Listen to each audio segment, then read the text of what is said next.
श्रीशैलेशदयापात्रम् धीभक्त्यादिगुणार्णवम् यतीन्द्रप्रवणं वन्दे रम्यजामातरं मुनिम्। लक्ष्मीनाथसमारम्भां नाथयामुन मध्यमाम् अस्मदाचार्यपर्यन्तां वन्दे गुरुपरम्पराम्। यो नित्यमच्युतपदाम्बुजयुग्मरुक्म व्यामोहतस्तदितराणि तृणाय मेने अस्मद्गुरोर्भगवतोऽस्य दयैकसिन्धोः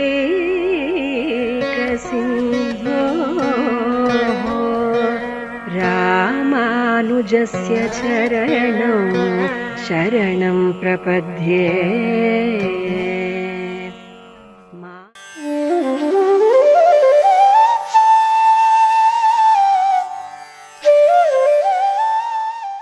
श्रीनिधिं निधिमपारमर्तिनां मर्तितार्थपरिदानदीक्षितम् सर्वभूतसुहृदं दयानिधिं देवराजमधिराजमाश्रये। आकारत्रयसम्पन्नामरविन्दनिवासिनीम् अशेषजगदीशित्रीं वन्दे वरदवल्लभाम्। அல்லும் பகலும் அனுபவிப்பார் தங்களுக்கு சொல்லும் பொருளும் தொகுத்துரைத்தான் நல்ல மணவாளமா முனிவன் மாறன்மறைக்கு தனவாக நூத்தந்தாதிதான். மன்னு புகழ் சேர் மணவாளமா முனிவன் தன்னருளால் உட்பொருள்கள் தன்னுடனே சொன்ன திருவாய் மொழி நூத்தந்தாதியான் தேனை ஒருவாதருந்து நெஞ்சே ஒத்து. श्रीवत्सवं साम्बुधि पूर्णचन्द्रं श्रीरङ्गनाथार्य तनूजरत्नम् तत्पादयुग्माम्बुजभृङ्गराजम् अण्णङ्गराचार्यमहं प्रपद्ये। श्रीमद्वेदमार्ग प्रतिष्ठापनाचार्य வேதாந்தாச்சாரியராய் ஸ்ரீமத் பரமஹம்ச பரிப்ராஜகாச்சாரியராய் எழுந்தருளிருக்கும் எதிகிரி எதிராஜியர் சுவாமியுடைய திருவடி தாமரைகளிலே முதற்கண் நடிகனுடைய சவினயமான பிரணாமங்களை தெரிவிக்கிறேன். திவ்ய பிரபந்த தாரா அப்படின்ற ஒரு அரும்பெரும் உபன்யாச தொடர் சுவாமியுடைய பெரும் முயற்சியாலேயே ஏறத்தாழ ஒரு வருஷ காலத்துக்கு மேலே நடந்து வருகிறது. அப்படிப்பட்ட அந்த திவ்ய பிரபந்த தாரா அதன் சாத்துமுறையை நோக்கி பயணித்துக் கொண்டிருக்கிறது.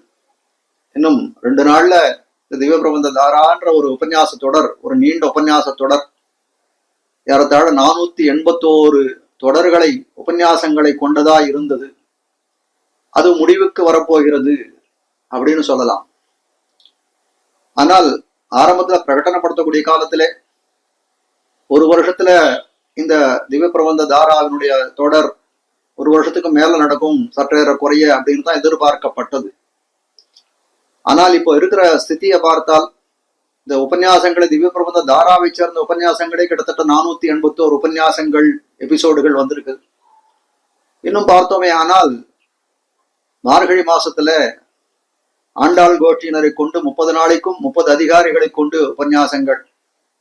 அங்கே ஸ்ரீமடத்திலே ஆஸ்தான வித்வான் சுவாமி ஸ்ரீமான் ஊவே காழியூர் தேவராயன் சுவாமி அவர் சாதித்த காலக்ஷேபம் 6000 படி காலக்ஷேபம், மற்றும் ஆங்காங்கே ஹிந்தியில உபன்யாசம், தமிழில உபன்யாசம், தெலுங்கு பாஷையில உபன்யாசம், திருப்பாவை உபன்யாசம், இதெல்லாம் பார்க்கக்கூடிய காலத்துல இது நாட்கணக்கில பார்த்தோம்னா இந்த திவ்ய பிரபந்த தாரான்றது 2 வருஷத்தையே சேர்ந்து விடும்.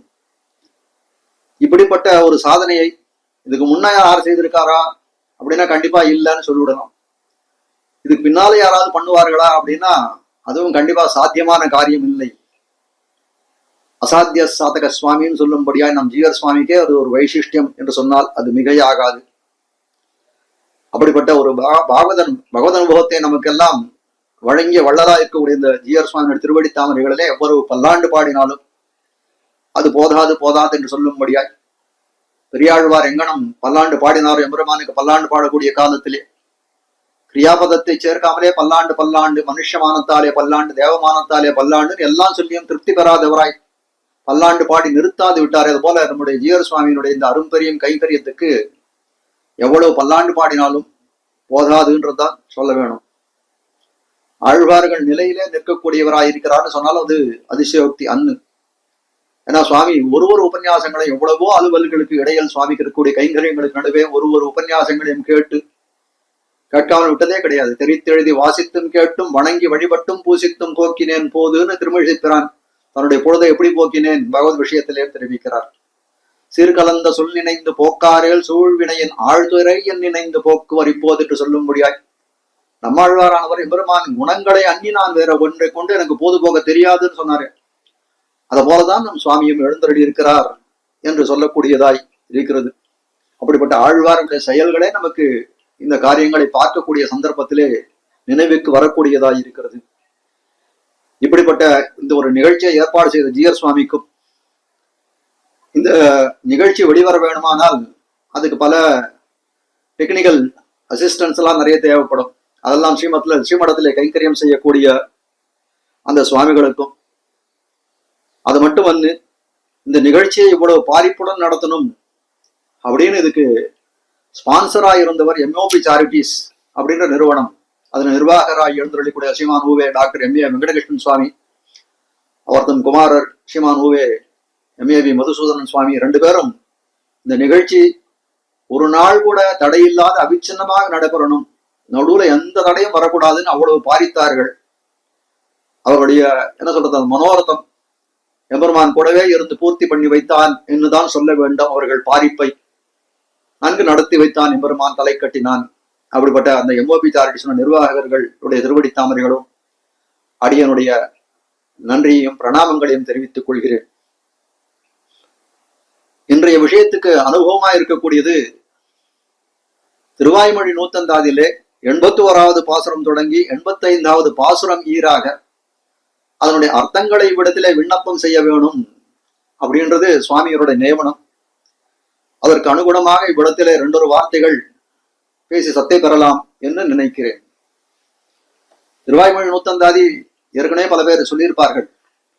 திருவாய்மொழி நூத்தந்தாதின்னு சொல்லக்கூடியது திருவாய்மொழி ஒரு 10னுடைய ஒரு சங்கிரகமாய் ஒரு பாசுரத்துமே கொண்டு ஒரு சங்கிரகமாய் அந்த திருவாய்மொழி ஒரு 10னுடைய சாரத்தை சொல்லக்கூடியதாய் அமைந்திருக்கிறது. அப்படி ஆரம்பிக்கக்கூடிய காலத்திலே ஆழ்வார் என்ன எழுத்தையோ என்ன பதத்தை கொண்டு ஆரம்பித்திருக்கிறாரோ அதையே கொண்டு ஆரம்பிக்க வேண்டும். அந்த பதிகத்தை முடிக்கக்கூடிய சந்தர்ப்பத்திலே ஆழ்வார் எந்த வார்த்தையை கொண்டு முடிக்கிறாரோ அதை கொண்டே முடிக்க வேண்டும். மேலே அந்த அந்தாதி தொடரா இருக்கிறதுனால அதையே கொண்டு ஆரம்பிக்க வேண்டும். அது ஆழ்வாருடைய இதை கொண்டே ஆழ்வாருடைய வார்த்தையை கொண்டே வரக்கூடியது. இப்படியே 100 பாசுரங்கள் நூத்தந்தாதி தொடராய் அமைந்திருக்கக்கூடிய இந்த திருவாய்மொழி நூத்தந்தாதின்னு பார்க்கிறோம்.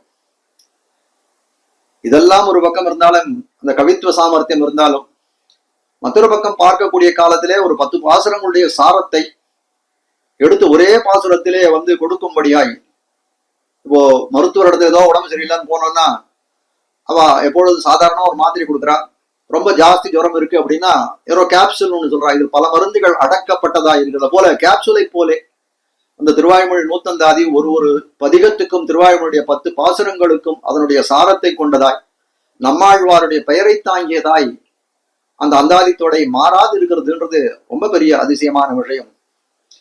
அப்படிப்பட்ட அந்த திருவாய்மொழி நூத்தந்தாதியினுடைய அனுபவத்தை 5 பாசுரங்களுடைய அனுபவத்தை இன்று நாம் அனுபவிப்போமாக. அதுல 81வது பாசுரம் கொண்டபெண்டிர் தாம் முதலா என்று தொடங்கக்கூடிய பாசுரம். இது கொண்டபெண்டிர் மக்களுத்தார் சுத்தத்தவர் பிறரும் என்று தொடங்கக்கூடிய 9ஆம் பத்து முதல் திருவாய்மொழி சங்கிரகமான பாசுரம் இதுன்னு காட்டக்கூடியதாக இருக்கிறது.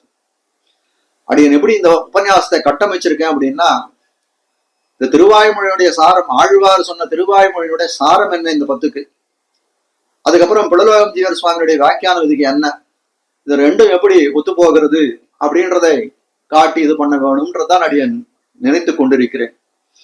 அப்போ திருவாய்மொழி சாரமாக காட்டக்கூடிய காலத்திலே எப்படி இருக்குன்னா, இந்த கொண்டவண்டிர் தாம் முதலான்னு தொடங்கக்கூடிய 81வது பாசுரம், இதுக்கு முன்னாடி இருக்கக்கூடிய அந்த திருவாய்மொழியில இருக்கக்கூடிய பதிகமானது நெடுமார்க்கடிமைன்னு சொல்லக்கூடியதா இருக்கிறது. இந்த நெடுமார்க்கடிமை சொல்லக்கூடியது அர்த்தம் என்ன அப்படின்னு கேட்டால், பாகவத சேஷத்துவத்தை தெரிவிக்கக்கூடியதா இருக்கிறது நெடுமார்க்கடிமைன்னு காட்டுகிறார்கள்.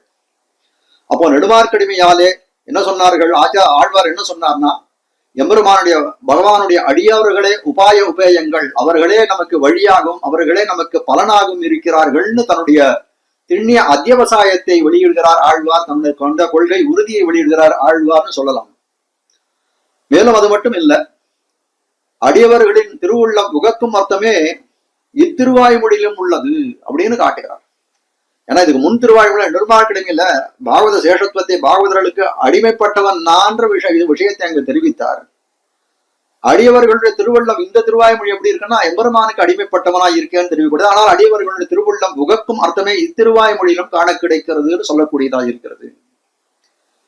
ஏன்னா நெடுமார்க்கடிமையிலே கீழே இருக்கக்கூடிய திருவாய்மொழியிலே பாகவதர்களே எல்லாம் வரும் என்று தெரிவித்தார் இல்லையா. இப்போ இந்த கொண்டகொண்டிர் தாம் முதலான்னு சொல்லக்கூடிய இந்த கொண்டகொண்டிர் மக்களுத்தான சொல்லக்கூடிய திருவாய்மொழியிலே பகவானே எல்லாம் வரும்னு சொல்லக்கூடியதா இருக்கிறதுன்னு பார்க்கணும். இப்ப ஒன்ன பார்க்கக்கூடிய காலத்திலே ஒண்ணுத்துக்கு ஒண்ணு முரண்பட்டதோ, ஒரு இடத்துல பாகவதர்கள் சிறந்தவர்கள் சொல்றா, மற்றொரு இடத்துல எல்லாவரும் எனக்கு பகவானேன்னு சொல்லக்கூடியதா இருக்கிறது. அப்ப ரெண்டும் ஒன்றுக்கு ஒன்று முரண்பட்ட கருத்தை உடையதா இருக்கிறதோ அப்படின்னு கேட்டால் அப்படி அன்னு. திருமங்கை ஆழ்வார் ஒரு பாசனம் பாடுறார் திருக்கண்ணபுரத்து பெருமாள் இடத்துல, மற்றுமோர் தெய்வம் உளதென் இருப்பாரோடு உத்திலே. ஏன்னா திருக்கண்ணபுரம் சௌரி பெருமாள் இடத்துல திருமந்திரார்த்தத்தை உபன்யாசம் காலக்ஷேபம் கேட்டவர் திருமங்கை ஆழ்வார். அவரிடத்துல பரீட்சை கொடுக்கிறேன்னு சொன்னாராம். நான் என்ன இடத்துல அறிந்து கொண்டேன்றதை பரீட்சை கொடுக்கிறேன் அப்படின்னு சொன்ன காலத்திலே, அப்படியா ரொம்ப ஆச்சரியமா இருக்கே, தெரியும்னாராம் சௌரி பெருமாள். மத்துமோர் தெய்வம் உளதென் இருப்பாரோடுத்திலேன்னு சொன்னாராம். வேற தெய்வங்கள் உண்டு சொல்லக்கூடியவர்கள்ட்ட உங்களோட எங்கள் இடையிலேயே நமக்கு அவருக்கு எந்த விதமான சம்பந்தம் கிடையாதுன்னு தெரிவித்தாராம். எம்பெருமான் ரொம்ப மகிழ்ந்து போன, ஆஹா ரொம்ப அற்புதமான அர்த்தம் சொன்னீரே அப்படின்னா, உற்றதும் முன் அடியார் கடிமை அப்படின்னு அடுத்த வார்த்தையை தெரிவித்தாராம் அடுத்த அடியில. இது நான் சொல்லவே இல்லையே தெரியலாம், இந்த மாதிரி அர்த்தத்தை நான் திருமந்திரார்த்தத்தை நமக்கு தெரிவிக்கவில்லையேன்னு சொல்லக்கூடிய காலத்துல, மத்தெல்லாம் பேசிலும் நின் திருவெட்டெழுத்தும் கத்து நான் கண்ணபுரத்துறை அம்மானே நிறதோ எவ்வளவோ விஷயங்கள் சொன்னீர். அதுல அடியன் சாரமா கிரகித்தது என்னன்னா, உன் அடியவருக்கு ஆட்பட்டவன்னு சொல்லக்கூடியது தான் எம்பெருமான் இடத்திலே ரொம்ப மிடுக்கோட சொன்னார். கலியன் எடுத்து அதனால மிடுக்கோட சொன்னார்னு சொல்லக்கூடியதா இருக்கிறது. இப்போ மற்றொரு விஷயத்தையும் தெரிவிக்கிறேன். திருமலையால் அனந்தாழ்வான் ஒரு ஆச்சாரியர் எழுந்தருளியிருந்தார். ராமானுஜர் திருவடியிலே நேராக ஆசிரியத்தவராய் இருக்கக்கூடியவர். அப்படி இருக்கக்கூடியவர் ராமானுஜருடைய நியமனத்தினாலே திருவேங்கடமலை குடிரவேங்கடம் சொல்லக்கூடிய திருவேங்கடமலையிலே புஷ்ப கைங்கரியம் எம்பெருமானுக்கு பண்ணி வந்தார். அவர் எந்த நியமனத்தில் போனார், ஆச்சாரியனுடைய நியமனத்தாலே திருவேங்கடமுடியானுக்கு கைங்கரியம் பண்ண போறார். அப்படி இருக்கக்கூடிய சந்தர்ப்பத்தில திருவேங்கடமுடியான் திருமலையப்பன் ஒரு நாள் என்ன பண்றான், அனந்தாழ்வார் ஏதோ புஷ்ப தோட்டத்துல புஷ்ப ஏதோ சேகரம் பண்ணிட்டு இருக்கக்கூடிய சந்தர்ப்பத்துல கூப்பிடுறார். உடனே அந்த அனந்தாழ்வார் வர சொல்லுன்றான்.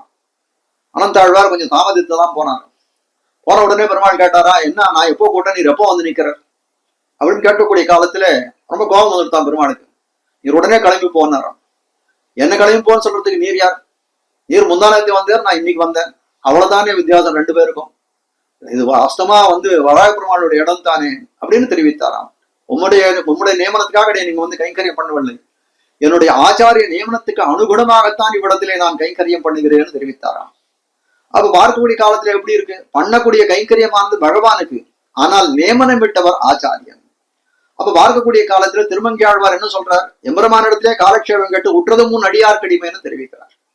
அனந்தாழ்வார் எம்பெருமானுக்கு கைங்கரியம் பண்ணார், ஆனால் நான் ஆச்சாரிய நியமனமாக அது ஆச்சாரிய கைங்கரியமாகத்தான் நான் பண்ணுகிறேன்னு தெரிவித்தார். அப்ப பார்க்கக்கூடிய காலத்துல இதுல ஏதாவது முரண்பாடு இருக்கா அப்படின்னு பார்த்தோம்னால் எந்த விதமான முரண்பாடும் இல்லைன்னு அறிந்து கொள்ளலாம். அப்போ நெடுமார்க்கடிமைன்னு பாடக்கூடிய ஆழ்வாரை எப்படி என்ன பண்ணிருக்காரு, ஒரு காலத்துல கடைசியில சூழ்ந்த கண்ணான் உயர்ந்த முடிவில் பெரும் பாழையோன்னு தன்னுடைய சாத்வரை முடிக்கிறார் திருவாய்மொழிய. சூழ்ந்த கண்ணான் உயர்ந்த முடிவில் பெரும் பாழையோ, சூழ்ந்ததனில் பெரிய பரணன் மலர் ஜோதியோ, சூழ்ந்ததனில் பெரிய சுடர் ஞான இன்பமேயோ, சூழ்ந்ததனில் பெரிய என் அவாவரச் சூழ்ந்தாயேன்னு பாசுரத்தை முடிக்கிறார். கடைசியில் அவாவரச்சோளுக்கு முன் பாசனம். அதுல அப்போ பார்க்கக்கூடிய காலத்துல என்ன நமக்கு அறிந்து கொள்கிறோம், ஆழ்வார் என்ன நினைக்கிறார்னா, எம்பெருமான் திறத்திலே தனக்கு அபினிவேசம் ரொம்ப பெரிதுன்னு காட்ட முன் வந்தார். அப்படி முன்வந்த காலத்தில் இந்த பாசுரத்தினால் தெரிவிக்கக்கூடிய அர்த்தம் என்ன? தத்துவத்திரயத்தை காட்டிலும் தத்துவத்திரயத்தினுடைய பெருமையை அருளி செய்தார். முதலடியினால என்ன சொல்றார்? சூழ்ந்த கண்ணாள் உயர்ந்த முடிவில் பெரும் பாயழியோன்னு சொல்லும்படியாய் அஜித்தத்துவத்தினுடைய பெருமை ரொம்ப பெருமை வாய்ந்ததுன்னு முதலடியை தெரிவித்தார். சூழ்ந்ததினில் பெரிய பரணன்மல சோதியோ என்று சித்தத்துவத்தினுடைய பெருமையை தெரிவித்தார். சூழ்ந்ததனில் பெரிய சுடர்ஞான இன்பமேயோ என்று ஈஸ்வர தத்துவத்தினுடைய பெருமையை தெரிவித்தார். இப்படி தத்துவத்திரயத்தினுடைய பெருமையை ஒன்றுக்கொன்று பெரிதாக சொல்லி வந்த ஆழ்வார் கடைசியில் என்ன சொல்றார்? இவற்றை காட்டிலும் என்னுடைய அபாவானது அம்பெருமான் திறத்தில் எனக்கு இருக்கக்கூடிய காதலானது ரொம்ப பெரிதுன்னு தெரிவித்தார். அபாவர சூழ்ந்தாயன்னு கடைசியில முடிக்கிறார் இல்லையா? அதுக்கு ரெண்டு வகையான பொருள்களை தெரிவிக்கிறார்கள்னு பார்க்கணும். நையாயிகர்கள்லாம் ஒரு விஷயத்தை தெரிவிக்கிறார். இச்சாயா விஷய சித்தையா நாசகா அப்படின்னு தெரிவிக்கிறார்கள். அர்த்தம் என்ன அப்படின்னு கேட்டால், ஒரு விஷயத்திலே இச்சை இருந்து அந்த இச்சையானது பூர்த்தி ஆடுத்த ஒரு விஷயத்த ஏதோ ஒரு வஸ்துவை சாப்பிடணும்னு ஆசைப்படுறோம். ஒரு மாம்பழத்தை சாப்பிடணும்னு ஆசைப்படுறோம். அந்த மாம்பழம் நிரவதிகமா கிடைச்சிருது, 10 மாம்பழம் ஒரே சந்தர்ப்பத்தை கிடைச்சிருது, நன்னா சாப்பிடுறோம். அப்போ அவனுக்கு அந்த விஷயத்திலே இந்த மாம்பழம் சாப்பிடக்கூடிய இச்சையிலே ஆசை போய் விடுகிறதுன்னு பொருளை சொல்லக்கூடியதா இருக்குது. ஒருத்தனுக்கு தீர்த்த தாகம் இருக்கிறது. தீர்த்தத்தை பருகினானே ஆனால் என்ன ஆகுது? அந்த தாகமானது தாபமானது சமணமாய் போகிறது, பசி எடுக்கிறது. சோரை உண்ணுகிறான், அவன் புக்ஷானது அந்த பசியானது அடங்கி போகிறதுன்னு பார்க்கிறோம். அப்போ இச்சா விஷயம், ஒரு ஆசைப்பட்ட விஷயம், அதனை அடைந்த காலத்திலே அந்த இச்சையானது அதற்கு நாசமடைகிறது. அப்போ அவாவர சூழ்ந்தாயன்னு சொல்லக்கூடிய காலத்திலே ஆழ்வாருடைய அவாவுக்கு விஷயம் பகவத் அனுபவம். அந்த பகவத் அனுபவம் இப்போ ஆழ்வாருக்கு கெட்டிடுத்து, அதனால அவாவற்று கொள்வது அப்படின்னு தெரிவித்தான்னு ஒரு அர்த்தத்தை தெரிவிக்கிறார்கள். அது சிறிய பொருள் என்ன, சரியான பொருள் என்ன? அறன்னு சொல்லக்கூடியது இந்த வடமொழியில ஒரு நஞ்சின் ஸ்தானம். நஞ்சுன்னா நிகழ்ஷன் சொல்றாலும், அவர் இருக்கிறார் அப்படின்னா அவர் இல்லை அப்படின்னு சொன்னா அதுக்கு எதிர்பதமா இருக்கிறது. அப்ப நஞ்சுன்னு சொல்லக்கூடியதுல 6 பொருள் சொல்லப்பட்டதுன்னு காட்டுகிறார்கள். அப்படிப்பட்ட அந்த 6 பொருள்ல ஒரு பொருள் என்னன்னா அல்பத்துவம்னு ஒரு பொருள். அந்த நஞ்சுன்றதுக்கு அர்த்தம் அனுதர கன்யா அப்படின்னு ஒரு வாக்கியம். அது சொன்னது என்ன அர்த்தம்? அனுதர கன்யா அப்படின்னா உதர கன்யா, வயிறில்லாத பெண் வயிறில்லாதவர்னு அந்த வாக்கியத்துக்கு அர்த்தம் மேலோட்டமாக தோன்றும். அப்போ அது பொருளா? வயிறு இல்லாத ஒரு யாராவது இருக்க முடியுமா? இருந்து தானே ஆகணும். அப்படின்னா அதுக்கு என்ன இது அர்த்தம் அப்படின்னு கேட்டா அல்போதர கன்யா, அதாவது மிகச்சிறிய வயத்தை உடையவளாய் இருக்கக்கூடியவள் என்று காட்டக்கூடியதா இருக்கிறது. அதே போல இந்த இடத்துல என் அவாவரன்னு இந்த இடத்துல ஆழ்வார் தெரிவிக்கிறாரே, என்னுடைய அவா சிறிதுன்னா அர்த்தம் என்ன கொள்ள வேணும்? ஆழ்வாருக்கு இச்சை போயிடுத்து, எம்பெருமான் பகவத் அனுபவம் கிட்டினதாலே இச்சை போயிடுத்துன்ற அர்த்தம் கிடையாது. ஆழ்வார் சொன்னார், இதுக்கு முன்னாடி தத்துவத்திரயங்களை காட்டிலும் என்னுடைய அவா பெரிதுன்னார். என்னுடைய அவாவை காட்டிலும் மற்றொரு அவா இருக்கு, என்னவா வர என்னுடைய அவா சிறிதுன்னு தெரிவித்தாராம். அது என்ன அப்படின்னு கேட்டா, இதுவரை ஆழ்வார் என்ன நினைச்சிருந்தாரோ, தன்னுடைய எம்பெருமான் திறத்திலே தனக்கு இருக்கக்கூடிய ஆவல் காதல் இதெல்லாம் தான் பெரிதுன்னு நினைத்து கொண்டிருந்தவர் இப்போது என்ன நினைக்கிறார்னா, தம்மை அனுபவிக்க வந்த பெருமாளுடைய அவாவை காண்கிறார். அது எப்படிப்பட்டது இருக்குது? காதல் கடலின் மிக பெரிதா என்று சொல்லும்படியா ஒரு கடல் போல ரொம்ப பெரிதா இருக்கிறது. ஆழ்வாருடைய அவாவை எம்பெருமான் திறத்தில் இருக்கக்கூடியது ஒரு குளப்படியை போலே இருக்கிறதுன்னு காட்டக்கூடியதா இருக்கிறது. அப்போ உலகத்திலே ஒரு వ్యక్తి இடத்திலே நம்ம வைக்கக்கூடிய அன்பு வைக்கிறோம்னு வச்சுக்கோங்க, அந்த వ్యక్తి அளவிலே தான் நின்று போடுறதா அப்படின்னா இல்லை.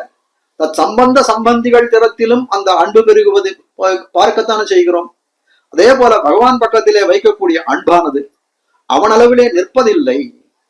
அது எப்படி இருக்கிறது அப்படின்னு கேட்டால், அவனுடைய சம்பந்தம் உடைய பாகவதர் பரியந்தம் வளர்கிறது. கேசவனால் எந்தமர்கள் கீழ்மேல் எழுபிறப்பும் தேசடைந்தார் என்று சிறந்துரைத்தான் மாமனிகள் தெரிவிக்கிறார். கேசவந்தமர் கீழ்மேல் எமர எழுபிறப்பும் மாசதிர் இது பெற்று நம்முடைய வாழ்வு வாய்க்கின்னவான்னு தெரிவிக்கிறார். அப்ப பார்க்கக்கூடிய காலத்திலே பாகவதர் திறத்து அன்பு, அவர்களோடு சம்பந்தப்பட்டவர்களோட அன்பு, அது அது அந்த அப்படி அன்பு பெருகுகிறதுன்னு சொல்லக்கூடியதா இருக்கிறது. பட்டர் ஸ்ரீகுண ரத்ன கோஷத்திலே ஒரு ஸ்லோகத்தை அமைக்கிறார். ஜாமாதா தைதக தவேதி பவதி சம்பந்த திருஷ்டியா ஹரிம் பஷ்யமான்னு காட்டுகிறார். பெரிய பிராட்டியாரை பார்த்து சொல்றார், பட்டர் உன் மணாளரை கண்டு எங்களுக்கெல்லாம் நாங்கள்லாம் ரொம்ப உகக்கிறோம்னா.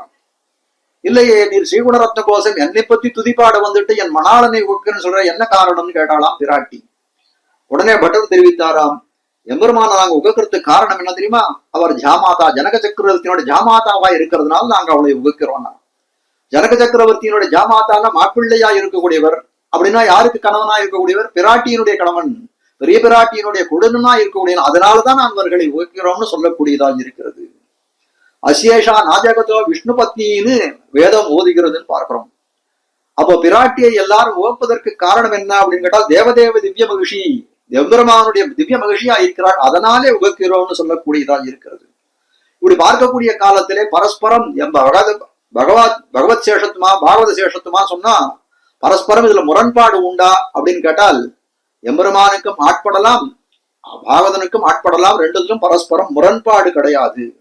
பகவத் சம்பந்தத்தை இட்டு பாகவதர்களை உகக்கிறோம், அதே போல பாகவத சம்பந்தத்தை இட்டு பகவானை உகக்கிறோம்னு சொல்லக்கூடியது அர்த்தமானது பொருந்தியது. அப்போ நெடுமார்க்கடியை மயில சொல்லக்கூடிய அர்த்தம் தவறா, இதுக்கு விருத்தமான அர்த்தமா இந்த பாசுரத்துக்கு அப்படின்னு கேட்டோம். ஆனால் கண்டிப்பா இல்ல, கொண்டபெண்டிற்கு விருத்தமான அர்த்தம் கிடையாது, அதோடு தேர்ந்த அர்த்தமாகத்தான் இருக்கிறது. அப்போ காட்ட வந்த விஷயம் என்ன இந்த இடத்துல அப்படின்னு கேட்டால், பகவத் பக்தியினுடைய எல்லை நிலமாக இருக்கக்கூடிய பாகவத பக்தி, பாகவத பக்தியினுடைய எல்லை நிலமாக இருக்கக்கூடிய பகவத் பக்தின்னு சொல்லலாம். அப்போ ஆழ்வார் தெரிவிக்கிறார், பிராகிருதராய் இருக்கக்கூடிய ஆபாச பந்துக்கள்,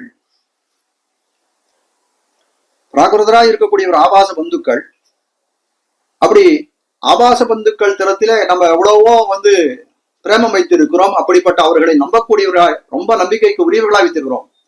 அப்படி நம்புபவர்களுடைய பிரமம் நீங்குமாறு பலவிதமான உபபத்திகளுடன் விளங்கக்கூடியதான் இந்த திருவாய்மொழியின் காட்டக்கூடியதா இருக்கிறது. எந்த ஒரு நிலையிலும் பகவான் தான் நிருபாதிக ரட்சகனாய் இருக்கக்கூடியவன். ஒரு காரணமின்றி நம்மை ரட்சிக்கக்கூடியவன் யார் அப்படின்னு கேட்டால் பகவான் தான். பந்துக்களாய் இருக்கக்கூடியவர்கள் எப்படிப்பட்டவராய் இருக்கிறார்கள் அப்படின்னு கேட்டா, எந்த சமயத்தும் அவர்கள் எல்லாம் ரட்சகர்கள் கிடையாது, அவர்கள் எல்லாம் பக்ஷகர்கள் தான் சொல்லக்கூடியதா இருக்கிறது.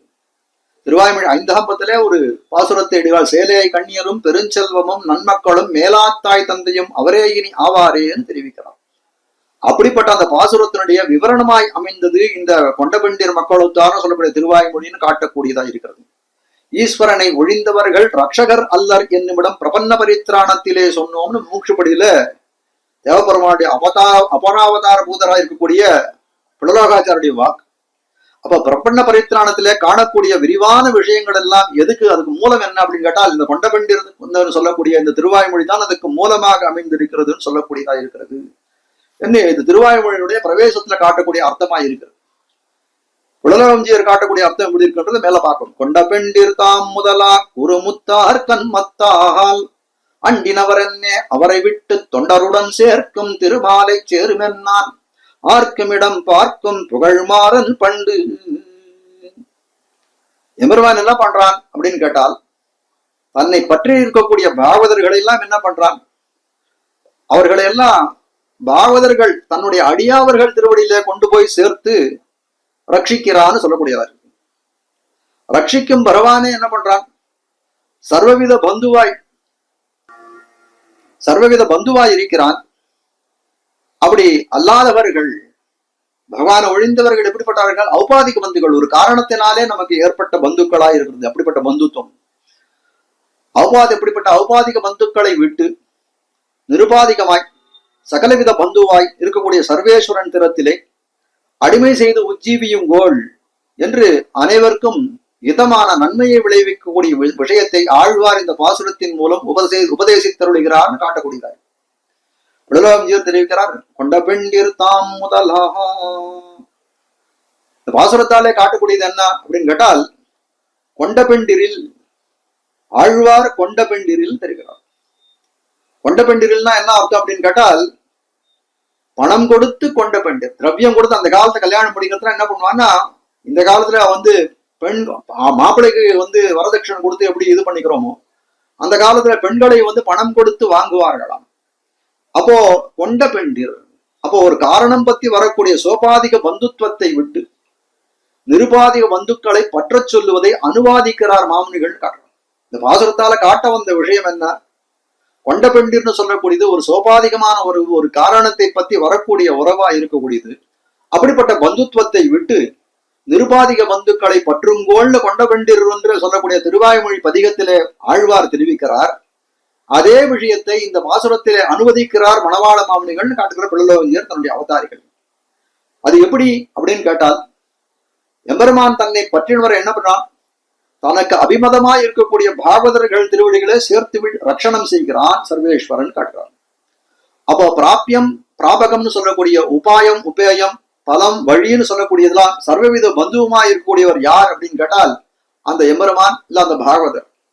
இல்லைன்னா எப்படி சொல்லலாம் அப்படின்னா ஔபாதிக பந்துவை, அப்படி அல்லாதவர்கள் யாருன்னு கேட்டா ஔபாதிக பந்துகள் காரணம் பத்தி வரக்கூடிய பந்துக்களாய் இருக்கக்கூடியவர்கள். அப்படி இருக்கக்கூடிய பட்சத்திலே அவனை ஒழிந்த ஔபாதிக பந்துத்துவத்தை விட்டு தள்ளுங்கோள் தியஜியுங்கோள்னு சொல்லக்கூடியதா இருக்கிறது. பிராதா பர்தாச்ச பந்துச்ச பிதாச்ச மம ராகவஹா அகம்தாவன் மகாராஜே பிதிருத்வம் நோபலட்சத்தேன்னு தெரிவிக்கிறார் ராமாயணத்துல ஸ்லோகம். லக்ஷ்மணன் சொல்லக்கூடிய ஸ்லோகம். நான் தசரதனை என் தந்தையாக நான் பார்க்கவில்லை. ராமன் தான் எனக்கு அண்ணன், ராமன் தான் எனக்கு ரட்சகன், ராமன் தான் எனக்கு நண்பன், ராமன் தான் எனக்கு தந்தை, எல்லாமே அவன் தான் சொல்லக்கூடியதா இருக்கிறது. அப்போ இதுவெல்லாம் நம்ம அறிந்து கொள்ளக்கூடிய விஷயம் என்னன்னா நிருபாதிக சர்வவித பந்துவா இருக்கக்கூடியவன் சர்வேஸ்வரன். அப்படிப்பட்ட அந்த சர்வேஸ்வரன் திறத்திலே அடிமை புக்கு உஜ்ஜீவித்து போருங்கோள்னு சொல்லக்கூடியதா இருக்கிறது. இப்படிப்பட்ட விஷயத்தை சொல்லக்கூடிய காலத்திலே ஆழ்வாருக்கு பிரீத்தி பிரகர்ஷம் ரொம்ப மேலிட்டுதான். அதனால பிறரை குறித்து உபதேசம் செய்கிறார். கொண்ட பெண்டிர் அர்த்தம். அதனால என்ன தெரிவிக்கிறாங்க, இப்படிப்பட்ட சோபாதிக மண்டுக்களை விட்டு நிருபாதிக பந்துவை பத்துங்கோள்னு ரொம்ப சந்தோஷத்தோட ஆழ்வார் பிறரை குறித்து உபதேசம் செய்கிறார். அது கொண்ட பெண்டிர்ல சொன்ன அர்த்தம். அப்படிப்பட்ட அர்த்தத்தையே கொண்ட பெண்டிர் தாம் முதலா கூறுமத்தார் கண்மத்தான்னு சொல்லக்கூடிய திருவாய்மொழி பாசுரத்திலே காட்டுகிறார் சொல்லக்கூடியதா இருக்கிறது. கொண்ட பெண்டிர் தனத்தை கொடுத்து கொண்ட பெண்டிர். அப்போ கொண்டான்னு சொல்லக்கூடியது என்ன அப்படின்னு கேட்டால் அதனுடைய காரணம். பெண்டிர்னு சொல்லக்கூடியது ஒரு இதோ பெயர் சொல்லா இருக்குதோ அவ்வளவு கொண்டான்னு சொல்லக்கூடியது அதனுடைய காரணமா இருக்கிறது. அப்போ தனத்தை கொண்டு கொண்ட பெண்டிர்னு அந்த காரண பொருளை அதோட சேர்ந்து இருக்கிறதுன்னு பார்க்கிறோம். தான் முதலான்னு சொன்னாலே ஒரு பிராதானியம் வந்துடும். தான் முதலான்னு சொன்னா அந்த பெண்டிற்கு ஒரு பிராதானியம் ஏற்படுகிறது பார்க்கிறோம். இப்படிப்பட்ட இருக்கக்கூடிய களத்திரம் புத்திராதிகள் பந்துருக்கள் எல்லாம் எப்படிப்பட்டார்? கொண்ட பெண்டிர் தான் முதலா கூடுமுத்தார் கண்மத்தான். எல்லாரும் முத்தார்கள் எல்லாம் சுத்தார்கள் எல்லாம் எப்படி பண்ணார்கள்? புத்திராதிகள் களத்திர புத்திராதி பந்துக்கள் உத்தார்கள் சுத்தத்தவர் எல்லாம் சொல்ல முடியாது ஆகந்துமா சேர்ந்தனர். கொண்ட பெண்டிர் தாம் முதலா கூறுமுத்தார் கண்மத்தால் ஆண்டினவர் என்னே அவரை விட்டு. இப்போ இப்படி சேர்ந்தவர்கள்லாம் எப்படிப்பட்டவர்கள்னா ஒரு கர்மத்தாலே நம்மிடத்திலே கர்மம் காரணமாக நம்மிடத்திலே அடைந்தவர்களா இருக்கக்கூடியவர்கள். இப்படிப்பட்ட ஔபாதிக பந்துக்கள் அவர்களை எல்லாம் விட்டுடுங்கோன்னு தெரிவிக்கிறார். கொண்ட பெண்டிர் தாம் முதலா குறுமுத்தார் கண்மத்தால். கொண்ட பெண்டிர் மக்களுத்தார் சுத்தத்தவர் பிறரும் கண்டதோடு பட்டதல்லால் காதல் மத்தியாதும் இல்லை என்று ஆழ்வார் தொடங்கி அருளி செய்ததை மாமுனிகள் அனுவதித்து இது வரைக்கும் தெரிவிக்கிறார். கொண்ட பெண்டிர் தாம் முதலா கூறுமுத்தார் கண்மத்தால். அதுக்கு மேல தொண்டருடன் சேர்க்கும் திருமாலை சேருமென்னாம். எபெருமானை ஆசிரியத்தவர்களை தனக்கு சேஷபூதராய் இருக்கக்கூடிய பாகவதருடன் சேர்க்கும் திருமாலை ஆசிரியுங்கோள் தெரிவிக்கிறார். ஆர்க்கும் இதன் பார்க்கும் புகழ் மாறன் பண்டு. அப்ப பாகவதர்களுடைய சேர்த்து வைக்கிறானே அந்த எம்பெருமான் அவனை ஆசிரியுங்கோள் செய்கிறான். இப்படிப்பட்ட உபதேசத்தை பண்ணக்கூடியவர்கள் யார் அப்படின்னு கேட்டால் நம்மாழ்வார். அப்படிப்பட்ட நம்மாழ்வார் எப்படிப்பட்டவராய் இருக்கார்? ஆர்க்கும் இதம் பார்க்கும் புகழ், எல்லாருக்கும் நன்மையே நினைக்கக்கூடியவராய் இருக்கக்கூடிய நம்மாழ்வார். அப்படிப்பட்ட புகழ் படைத்தவராய் இருக்கக்கூடியவர். யார் யாருக்கு சுவாமி இதம் சொல்றாருன்னா, எத்தனை அறிவிலே தாழ்ந்தவர்களாய் இருந்தார்களோ அவர்கள் விஷயத்துல கூட இதத்தை நன்மையே நினைக்கக்கூடியவராய், அவர்களுக்கும் நன்மையே உபதேசம் செய்யக்கூடியவராய் இருக்கக்கூடியவர் ஆழ்வார். அப்போ ஆழ்வார் எப்படி இருக்கார் அப்படின்னு கேட்டால் அவருக்கு ஒரு தீர்க்க தரிசனம் இருக்கு. இத பண்ணா நமக்கு கண்டிப்பா நிச்சயமா நமக்கு ஹிதம் நினைக்கும் விதம் நடக்கும்னு நினைக்கக்கூடியது. அப்படிப்பட்ட அந்த தீர்க்க தரிசனத்தாலே என்ன பண்றார்? ஹிதத்தை எல்லாம் முன்னேவே கண்டு அப்படிப்பட்ட புகழ் படைத்தவராய் இருக்கக்கூடியவர் அந்த ஆழ்வார். எப்ப பண்ணார்? முற்காலத்திலே பண்ணார். ஆர்க்கும் இதம் பார்க்கும் புகழ் மாறன் பண்டு. அப்போ ஆர்க்குமிதம் பார்க்கைன்னு சொல்றாளே அது என்னதுன்னு விசாரம் பண்றார்.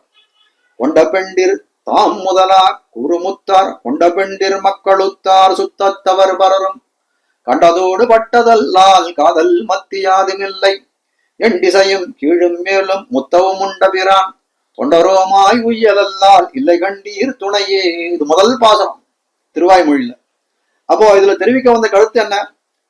ஔபாதிக பந்துக்கள்னு சொல்லக்கூடிய களத்திர புத்திராதிகள் இவர்களாலே நமக்கு எந்த விதமான பயனும் கிடையாது. இவர்களெல்லாம் எந்த ஆபத்துக்கும் உதவ மாட்டார்கள். ஆபத்துக்கு உதவக்கூடியவனா இருக்கக்கூடிய யார் அப்படின்னு கேட்டால் நிருபாதிக பந்துவாய் ஒரு காரணம் பத்தி நம்முடைய சம்பந்தம் எப்பொழுதும் நித்தியமான சம்பந்தம் உடையவனா இருக்கக்கூடிய அந்த சந்திர சர்வேஸ்வரன் அவர்தான் ஆபத் பாந்தவனாய் இருக்கக்கூடியவன் காட்டக்கூடியவர். மேல அடுத்த பாசனத்தில துணையும் சார்புமாகுவார் போல் சுத்தத்தவர் பிறரும் அணைய வந்த ஆக்கமுண்டேல் அட்டைகள் போல் சுவைப்பர் கணையொன்னாலே ஏழ் மரமும் ஏதையங்கார் மிகிலை புனையன் நுய்ய போகலல்லால் இல்லை கண்டீர் பொருளே.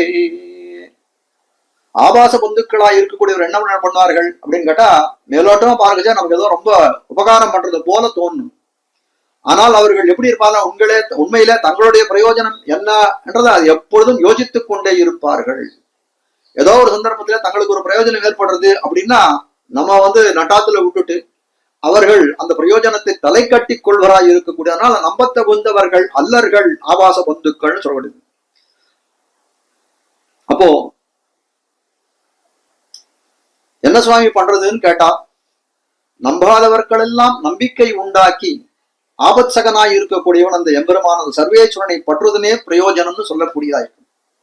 மேல ஒரு பாசுரத்தின் பொருள் கை உண்டாய் செல்லக்காணில் போத்தி என்னே தெழுவர் இருள்கொள் துன்பத்தின்மை காணில் என்னே என்பாரும் இல்லை மருள்கள் செய்க அசுரர் மங்க வடமதுரை பிறந்தார்க்கு அருள்களாளாய் உயலல்லால் இல்லை கண்டீர் அரணே.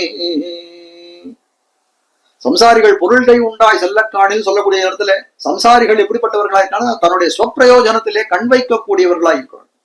ஒரு இடத்துல நிறைய தனம் இருக்கு, பொருள் அவனிடத்துல இருந்துன்னா என்ன பண்றான்? அவனை ரொம்ப போடா பொருள்கை உண்டாய் செல்லக்காணில் போத்தி போத்தின்னு அவனை போத்துகிறார்கள். இருள் கொள் துன்பத் தின்மை காணில் என்ன என்பார். அவனுக்கு தனம் எல்லாம் போயிடுத்துன்னா என்ன பண்றார்? அவனை என்னான்னு கேட்கறதுக்கு ஒரு ஆள் கிடையாது. அது போல இந்த இடத்துல என்ன பண்றார்கள்? தன்னுடைய சொப்பிரயோஜனத்தை பார்க்கக்கூடியவர்களா இருக்கக்கூடிய ஔபாதிக பந்துக்களா இருக்கக்கூடியவர்கள் அதனால நம்ம இடத்துல நேசம் இருப்பதை போலே அபிநயம் செய்வார்கள். ஆனால் நம்ம இடத்துல ஒன்னும் நம்மளால அவர்களுக்கு எதுவும் பிரயோஜனம் இல்லைன்னு தோணி கொடுத்தனா நம்மளை அணுகவும் மாட்டார்கள். அப்படிப்பட்டவர்கள் தினத்திலே பற்றி விடத்தக்கது தெரிவிக்க விடாது. அப்ப யாரிடத்திலே பற்று வைக்கணும் அப்படின்னா கண்ணனுடைய கிருபைக்கு அடியாக இருக்கக்கூடிய பாத்திரபூதராக இருக்கக்கூடிய தாசர்கள் அவர்கள் திருவடிகளே நமக்கு உஜ்ஜீவனம் வேறு ஏதுவில்லைன்னு சொல்லக்கூடியதா இருக்கிறது. அரணமாவரத்த காலைக்கு என்ன அமைக்கப்பட்டார் இரணம் கொண்டதெப்பர அவர் இன்னியிட்டாலும் அகுதே வருணித்தென்னே வடமதுரை பிறந்தவன் வன்புகழே சரணன் மீய போகலல்லான் இல்லை கண்டீர் சரணே. நம்ம ஒரு கட்டத்துல என்ன நினைக்கிறோம்? இந்த சம்சாரிகள் எல்லாம் நமக்கு ஆபத் பாந்தவன் அப்படின்னு நினைக்கிறோம். ஆனால் ஆபத்து வந்த உடனே அவர்கள் எப்படி இருக்கிறார்கள்? நமக்கு ஆபத்து வந்தோடனே அவர்கள் கண்ணை மூடிக்கிறார்கள், வேற பக்கம் திரும்பிக்கிறான். அப்போ உபேட்சிக்கிறார்கள். நம்ம ஏதாவது போய் ஒரு உபகாரம் கேட்டா கூட என்ன பண்றான்? அதுக்கு சரியா பதில் கூட சொல்றது. அப்போ அப்படிப்பட்டவன் இல்லாமல் நிர்ஹேத்துக்கமாய் தோன்றி நமக்கு இருக்கக்கூடிய எம்பெருமான் இருக்கக்கூடிய பந்துத்துவம் எப்படி இருக்கு அப்படின்னு கேட்டால் நிர்ஹேத்துக்கமான பந்துத்துவம். ஒரு காரணம் பத்தி வருவதில்லை, நிர்வேத்துக்கமாய் தோன்றி ஆபத்சகனாய் இருக்கக்கூடிய எம்பெருமானை ஆசைத்தால் என்ன ஆகும்? நமக்கு எல்லா விதமான நன்மையும் நடக்கும். இப்படி பகுமுகமாய் பலவிதமாக எப்படி பண்றார்? சர்வர்க்கும் சர்வஹிதத்தை உபதேசிக்கிறார் ஆழ்வார். அதுதான் இந்த இடத்துல காட்டுறான்னு இந்த திருவாய்மொழி 100,000 அர்த்தம்னு புலராஞ்சியர் தன்னுடைய பாசுரத்திலே காட்டுறார். மேலே 82வது பாசுரம் பண்டை உறவான பரணைன்னு தொடக்கக்கூடிய பாசுரம். அதுக்கு விரிவான விவரணமா இருக்கக்கூடிய திருவாய்மொழியிலே 9ஆம் பத்து 2ஆம் திருமொழி பண்டை நாளாலே நின் திருவருள்னு தொடக்கக்கூடிய பதிகம். கீழே என்ன தெரிவித்தார்? கொண்டபெண்டிர் தாம் முதலா குறுமுத்தார் கண்மத்தால் என்ன சொன்னார்? சர்வேஸ்வரனே நிருபாதிக பந்துன்னு தெரிவித்தார் இல்லையா? அப்போ எம்பெருமான் பரம பந்துவாய் இருப்பான் ஆயின் அவன் செய்ய வேண்டிய செயலை செய்யாது இருக்க மாட்டானே. அப்போ செய்கைக்கு உறுப்பாய் என்ன காரியம் செய்திருக்கிறான்னு சொல்லக்கூடிய காலத்திலே அவன் செய்கை நமக்கு நன்மை செய்வதற்கு உறுப்பாய் திருப்புளிங்குடின்னு சொல்லக்கூடிய திவ்ய தேசத்திலே திருக்கண்வன் வளர்ந்தருளா நிற்கிறான் எம்பெருமான் திருவாய்மொழி அர்த்தத்தை காட்டுறான். அப்போ அப்படிப்பட்ட எம்பெருமான் திறத்திலே நாம் சென்று கிட்டினால் என்ன ஆகும் அப்படின்னா பந்து கிருத்தியம் அவனுக்கு எம்பெருமானுக்கு பந்து கிருத்தியம் பண்ணலாம், நாம் அவனுக்கு கைங்கரியம் பண்ணலாம் என்று அனுசந்தித்து ஆழ்வார் அங்கு போறாராம். அதுதான் இந்த திருவாய்மொழியுடைய அர்த்தம்னு காட்டக்கூடியதா இருக்கிறது இந்த பண்டை நாளாளனின் திருவருள்ன்ற பதிகத்துக்கு. முதலமைச்சர் தெரிவிக்கிறார், பண்டை நாளாளையில என்ன தெரிவிக்கிறான்னா, பெருமானுக்கு பந்து கிருத்தியங்கள் எல்லாம் செய்ய வேணும் அப்படின்னு ஆழ்வார் தெரிவித்தார். அப்படிப்பட்ட அந்த பதிகத்தினுடைய அர்த்தத்தை எடுத்து இந்த பாசுரத்தாலே மணவாள மாமுனிகள் அனுவாதம் செய்கிறான்னு காட்டக்கூடியதா இருக்கு. அப்போ எங்கனேன்னு கேட்கிறாரு, எப்படி இந்த பதிகமும் திருவாய்மொழி பதிகமும் அந்த திருவாய்மொழி நூத்தந்தாதி பாசுரமும் ஒன்னு தெரிவிக்கிற சொல்லி காலத்திலே மேலே அர்த்தங்களை தெரிவிக்கிறார். நிருபாதிக பந்துவாயக்கூடிய சர்வேஸ்வரனுக்கு சர்வவிதமான பந்து கிருத்தியமும் பண்ண வேணும்னு ஆழ்வார் ஆசைப்பட்டார். இப்ப என்ன தெரிவிச்சார் முன்னாடி,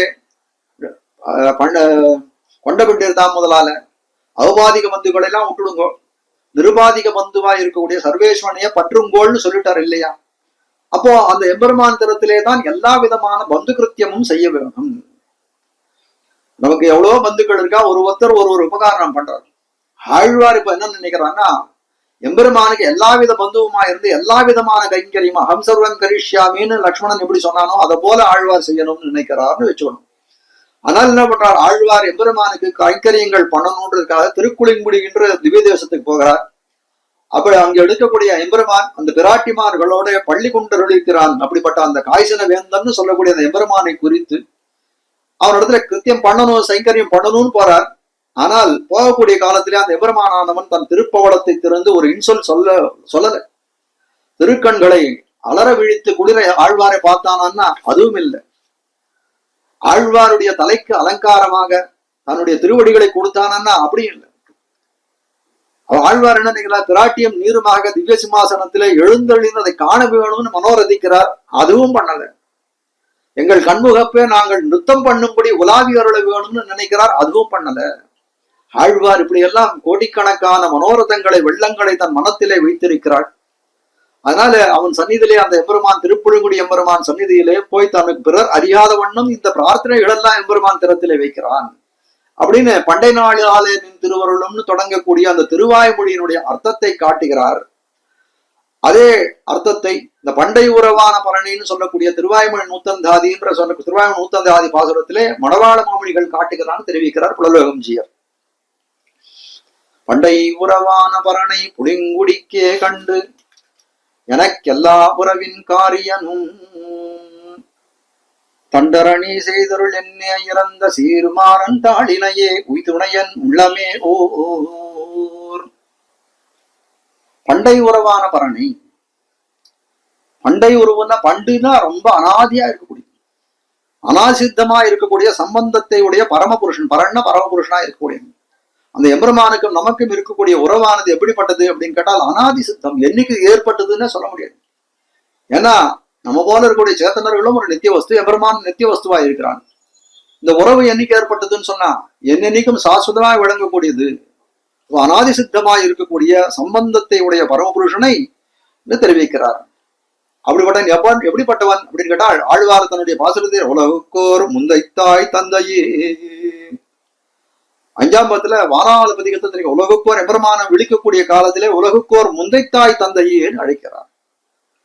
அப்போ என்ன காட்ட வந்த விஷயம், இந்த உலகத்துக்கெல்லாம் முந்தையாக இருக்கக்கூடியவன் அவனே நமக்கு எப்படி பழகிறான், நமக்கு பெற்றோர்கள் தாய் தந்தையராகவும் இருக்கிறான்னு காட்டக்கூடியதா இருக்கிறது. தாய் இருக்கும் வண்ணமே உம்மைத்தன் வயிற்றகத்தி உய்ய கொண்டான் வயிற்றடக்கி உய்ய கொண்டான். திருமங்கையாழ்வார் பாசுரம். ஒரு தாயானவள் ஒரு குழந்தையை சுமக்கக்கூடிய காலத்திலே அதை எவ்வளவு ரொம்ப ஜாகிரதையா போஷணம் பண்ணுவார். அதுபோல எம்பெருமான் என்ன பண்றான், நம்மளை எல்லா காலத்தையும் தன் வயிற்றடக்கி ஒரே காலத்துல தன் வயிற்றிலே அடக்கி ரட்சணம் பண்றான். சிருஷ்டி காலத்துல இவ்விடத்திலே என்னென்ன ரட்சணங்கள் உண்டோ எல்லா விதமான ரட்சணங்களையும் நமக்கு செய்யக்கூடியவனாய் இருக்கிறான்னு சொல்லக்கூடியதா இருக்குது. எண்டிசையும் மேலும் கீழும் முத்தகும் உண்டபிரான். அப்போ எம்பெருமானான எப்படிப்பட்டவனாய்வான், அனாதி சித்த சம்பந்தத்தை உடையவன் என்று சொல்லக்கூடியதா இருக்குது. பண்டை உறவான பரணி, இதுக்கு எல்லாத்துக்கும் பண்டை உறவான பரணைன்னு சொல்லக்கூடியதுக்கு ஆழ்வாரோட அருளி செயல் சந்தைகள்ல எடுத்து ஒரு அர்த்தத்தையும் காட்டுறார் புலலோகம்ஜியர். எண்டிசையும் மேலும் கீழும் மேலும் கீழும் முத்தவும் உண்ட பிரான் அனாதி சித்த சம்பந்தத்தை உடையவன் சொல்லக்கூடியதா இருக்கு. இல்லைன்னா மற்றொரு அர்த்தம் தெரிவிக்க அன்னைக்கேன்னு மற்றொரு அர்த்தத்தை தெரிவிக்கிறார் புலலோகம்ஜியர். இந்த கண்கள் சிவந்து பெரியவாய் கீழ் ஒரு திருவாய்மொழி ஒன்று உண்டு. அந்த கண்கள் சிவந்து பெரியவாய் தொடக்கமாக, அந்த திருவாய்மொழி தொடக்கமாக நடந்து வரக்கூடியது எல்லாம் என்னவா இருக்குன்னா திருமந்திரத்துடைய பிரதிபாத்தியங்களாய் இருக்கிறது. திருமந்திரத்துடைய அர்த்தத்தை தெரிவிக்கக்கூடியதா இருக்கிறது. திருமந்திரத்தாலே நமக்கும் எம்பெருமானுக்கும் 9 விதமான நவவித சம்பந்தங்களை தெரிவிக்கிறார்கள், காட்டுகிறார்கள். அப்போ நவவித சம்பந்த யுக்தனா இருக்கக்கூடிய எம்பெருமான் சர்வஸ்மாத் பரன், பண்டை உறவான பரன் சொல்லக்கூடிய காலத்திலே திருமந்திரத்தாலே நவவித சம்பந்தங்களை தெரிவித்து, அப்படிப்பட்ட நவவித சம்பந்த யுக்தனா இருக்கக்கூடிய சர்வஸ்மாத் பரன் அவனுக்கு நமக்கும் அனாதி சித்தமான உறவு உண்டுன்னு சொல்லக்கூடியது. அதே மாதிரி புளிங்குடிக்கே கண்டு ஒரு ஏகாரம் அவதாரணத்தாலே தெரிவிக்கிற புளிங்குடிக்கே கண்டு. அந்த எம்பெருமான வேற எங்கேயும் காணல, திருப்புளிங்குடியிலே பார்த்தேன். என் மனக்கே இடைவீடின்னி மன்னி. ஆழ்வாரே ஒரு பாசத்துல படம் என் மனக்கே இடைவீடின்னி மன்னின்னு தெரிவிக்கிறார். ஆழ்வார் மனசுலேயே இருந்தார், மனத்துக்குள்ளேயே இருந்தார் அப்படின்னு சொல்லும்படியாய் அவதாரத்தால் இந்த இடத்துல தெரிவிக்கிறார். அப்படிப்பட்ட அனாதி சித்தமாய் இருக்கக்கூடிய சம்பந்தத்தை உடையவனாய் இருக்கக்கூடிய பரனான சர்வஸ்மாத் பரனாக இருக்கக்கூடிய அந்த எம்பெருமானவன் காய்ச்சின வேந்தன் எப்படிப்பட்டவனாய் இருக்கான்? அவன் புளிங்குடிக்கே கண்டு, திருப்புளிங்குடியிலே அவனை காண முடியும், வேற இடத்துல காண முடியாதுன்னு சொல்வது போலே அங்கு சயனித்துக் கொண்டிருக்கிறான். எனக்கு எல்லா உறவின் காரியமும், எல்லா விதமான பந்து கிருத்தியங்களையும் காரியமும் நான் செய்யணும்னு ஆசைப்பட்டார் இல்லையா? அதைத்தான் தெரிவிக்க முடியாது. பாசனத்துல இருந்து எடுக்கக்கூடிய அந்த பண்டநாளாடையில் இருக்கக்கூடிய சில பாசுரங்கள் அருளிச்சியல் சந்தைகளை எடுத்து காட்டுறார். குடி வழிவந்தா செய்யும் தொண்டர், வம்ச பரம்பரையாக அடிமை செய்து போருகின்ற அடியோங்கள் சொல்லக்கூடியது. அப்ப காட்ட வந்த விஷயம் என்ன? எனக்கு எல்லா ஒரு பந்து கிருத்தியங்களை செய்யணும், எல்லா விதமான பந்துக்களின் கிருத்தியத்தையும் செய்யணும்னு ஆழ்வார் ஆசைப்படுறார். அப்போ எப்படி இருக்கு அவரோட ஆழ்வாருடைய வம்ச பரம்பரை? எப்படி இருக்குன்னா எம்பெருமானுக்கே ஆட்பட்ட பரம்பரையாய் இருக்கிறது. குடி வழிவந்தா செய்யக்கூடிய தொண்டர் பரம்பரையிலே வந்தவராய் இருக்கக்கூடியவர்கள் சொல்லக்கூடியது. தொல்லடிமை வழிவரும் தொண்டரோர் கருளி எப்படி இருக்கு அப்படின்னு கேட்டால் எம்பெருமானுக்கே கைங்கரியம் செய்து வரும் தொல்லடிமை வழிவரும் தொண்டர்களாய் இருக்கக்கூடியவர்கள், அப்படி சொல்லும்படியா இருக்கக்கூடியவர் ஆழ்வாருடைய பரம்பரைன்னு சொல்லக்கூடியவர். அப்ப பந்து கிருத்தியம் செய்யறதுக்கு தகுந்தவர் யார் அப்படின்னு கேட்டால் ஆழ்வார் தான் சொல்லிடலாம் என்று சொல்லும்படியாய் காட்டுகிறார், நிரூபணம் பண்றார். பிராதுஹு சிஷ்யஸ்ய தாசஸ்ய பிரசாத கர்த்தும் அர்ஹதி. பரதனானவன் ராமனை போய் அழிச்சுட்டு வரணும்னு காட்டுக்கு போறான் இல்லையா? அப்படி போகக்கூடிய காலத்துல என்ன தெரிவிக்கிறான்? இந்த வார்த்தை பிராதுஹு சிஷ்யஸ்ய தாசஸ்ய பிரசாதம் கர்த்தும் அர்ஹத்தின்னு தெரிவிக்கிறான். ராமா, என்னுடைய காரியத்தை நீ கண்டிப்பா செஞ்சுதான் ஆணும். என்ன தம்பியா நினைச்சுன்னு செய்தாலும் சரி, என்ன சிஷ்யனா நினைச்சுன்னு செய்தாலும் சரி, இல்ல ஒரு தாசன் அடிவனாய் நினைச்சுட்டு செய்தாலும் சரி, ஆனா என்னுடைய காரியத்தை நீ தலை கட்ட வேணும்னு தெரிவிக்கிறார். அப்போ பரதன் இந்த இடத்துல கேட்டது என்ன அப்படின்னா, ஏதாவது ஒரு பந்துவாய் ஒரு சிஷ்யன்னு நினைச்சு பண்ணா, தம்பியா நினைச்சு பண்ணு அப்படின்னா, தம்பியா நினைச்சு நான் பண்ண மாட்டேன்னு சொல்லிட்டான், என்ன பண்றேன்? சிஷ்யனா நினைச்சுட்டு பண்ணு. சிஷ்யனா நினைச்சுட்டு பண்ண மாட்டேன்னு சொல்லிட்டானா, இல்ல அடிமையா நினைச்சுட்டு பண்ணு அப்படின்னு எல்லாம் பரதன் நம்ம இடத்துல விண்ணப்பத்தை வைத்தான் சக்கரவர்த்தி திருவடி வாரத்திலே.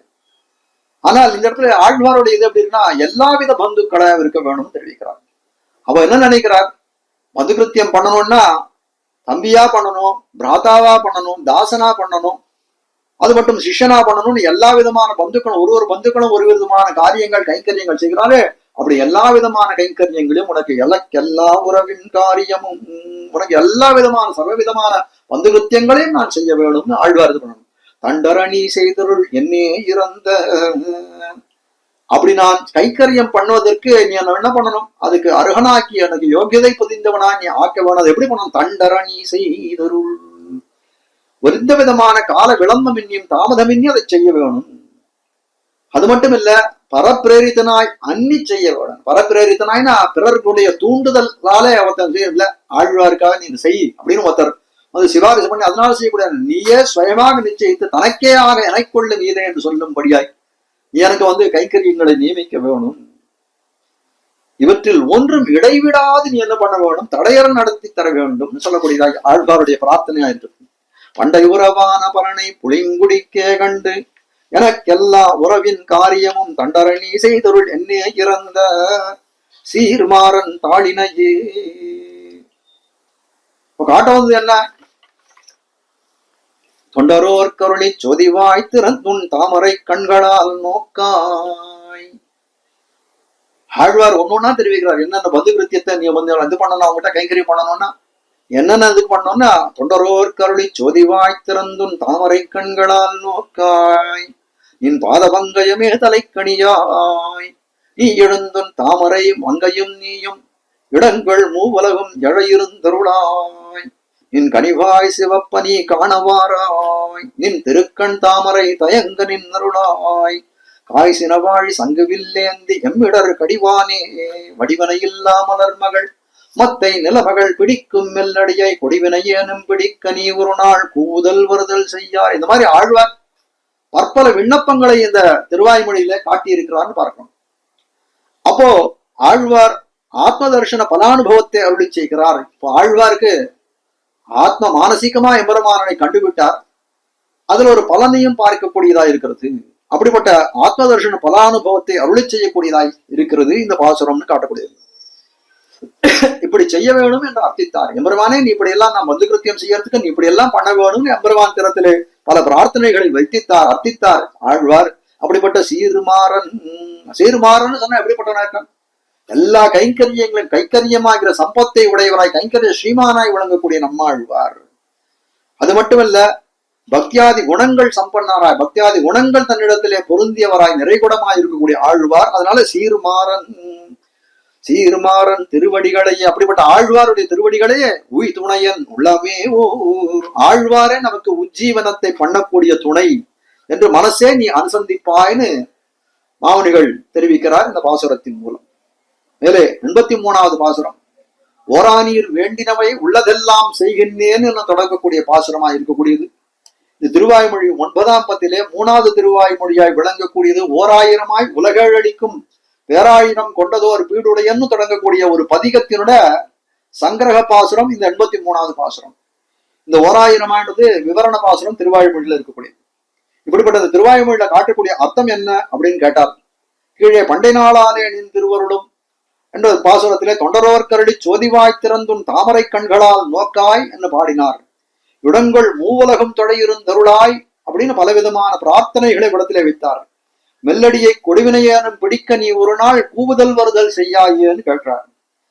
அப்படி பலவாறு பிரார்த்தித்தார்னு கழியும் பார்த்தோம், இப்பவும் காட்டக்கூடியதா இருக்கிறது. இப்படிப்பட்ட பிரார்த்தனைகளை எல்லாம் கேட்ட எம்பெருமானானவன் என்ன பண்றான்? ஆழ்வீர், நமக்கு நாராயணன் ஒரு திருநாமம் உண்டு, அதை உன்னீர் அறிந்தவர் தானே. அப்படி நாராயணன்ற நாமங்களுக்கு என்ன அர்த்தம் உண்டு அப்படின்னா, நாரங்களுக்கெல்லாம் அயனமாய் இருக்கக்கூடியவன் அப்படின்னு ஒரு பொருள் உண்டு. நாரங்கள்னு சொல்லக்கூடிய நித்திய வஸ்துக்களின் திறனாய் இருக்கக்கூடியது. அப்படிப்பட்ட நித்திய வஸ்துக்களின் திறனை அயனமாய் இருப்பிடமாய் உடையவன் நானும் ஒரு பொருள் உண்டு. அது தவிர இன்னொன்று என்ன, நாரங்களை அயனமாக உடையவன் அப்படின்னு ஒரு பொருள் உண்டு. அதனால நீ அறிந்து கொள்ளக்கூடியது என்ன, அந்த 2வது சொன்ன அர்த்தத்திலே அதுல சகல சேத்தனா சேத்தனர்களும் எம்பெருமானுக்கு எனக்கு சரீரம், நான் ஒரு சரீரியா இருக்கிறேன் அப்படின்னு அம்சம் தேறுவது நீர் அறிந்த விஷயம் தானேன்னு கேட்க. சரீரத்திற்கு ஆகும்போது சரீரத்துக்கு ஒரு பேர் நடக்கிறது அப்படின்னு சொன்னால் அந்த பேரு யாரை சேர்ந்ததா இருக்கும் அப்படின்னு கேட்டால் அது சரீரியா இருக்கக்கூடிய அந்த மனுஷனை சேர்ந்ததாகத்தானே இருக்கும். அப்போ சரீரபூத்தரான நீர் எப்படி இருக்கும்? உமக்குன்னு தனி பேர் உண்டா?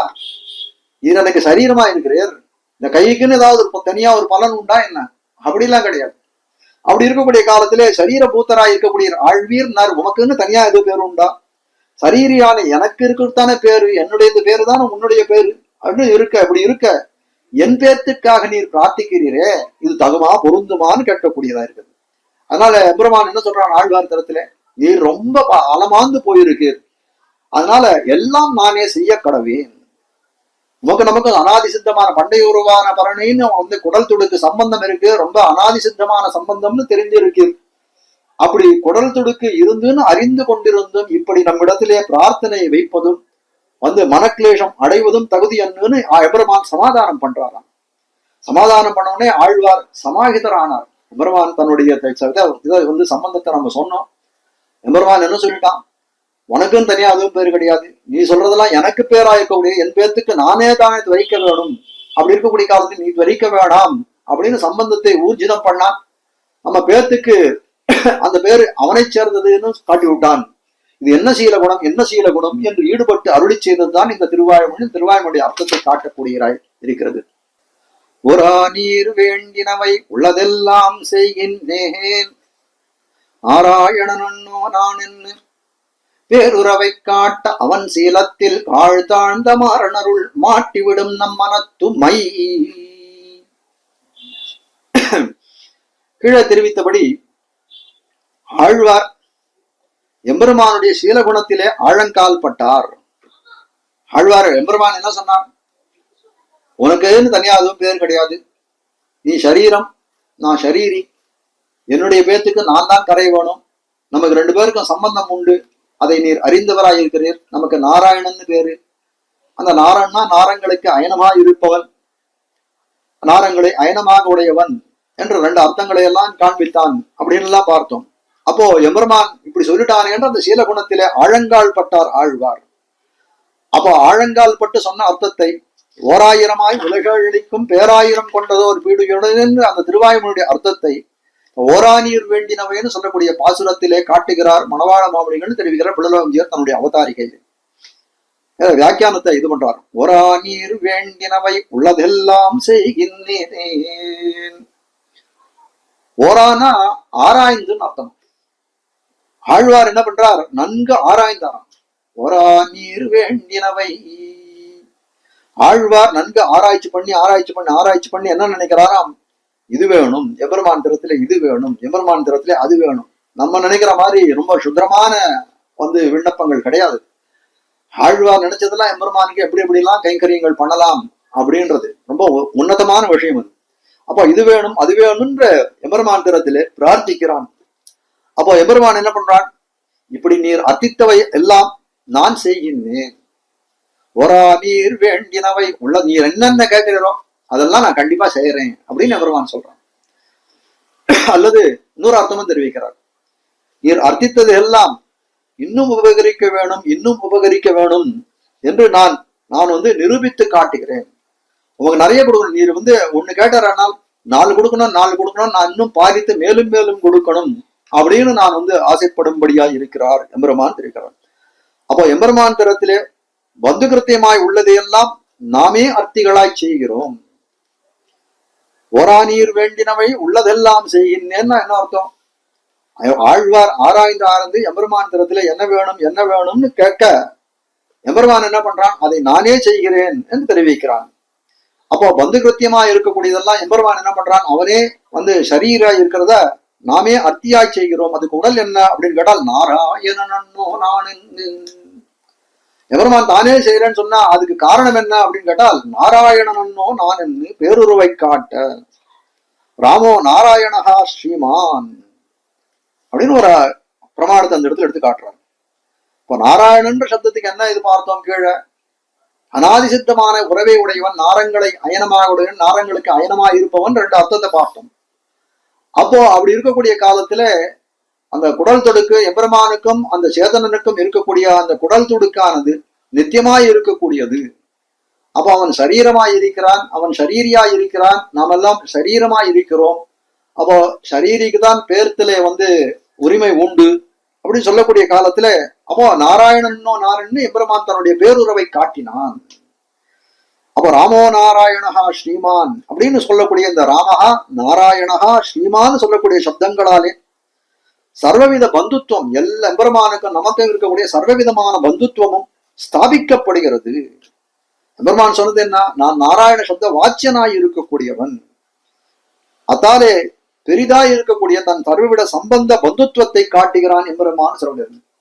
அப்போ அதை ஓராயிரமாய் உலகேழளிக்கும் பேராயிரம் கொண்டதோர் பியுடையன் ஆராயின காளனன் மேனியினன் நாராயணன் நங்கள் பிரானவன். இதுவரைக்கும் சொன்ன அர்த்தங்கள் முதல் பாசுரங்கள், திருவாய்மொழி முதல் பாசுரத்துல சொன்ன அர்த்தத்தை மொத்தத்தையும் ஒரா நீர் வேண்டினவை உள்ளதெல்லாம் செய்கின்றேன் நாராயணனோ நான் என்று பேருறவை காட்டான்னு வரைக்கும் சொல்றான்.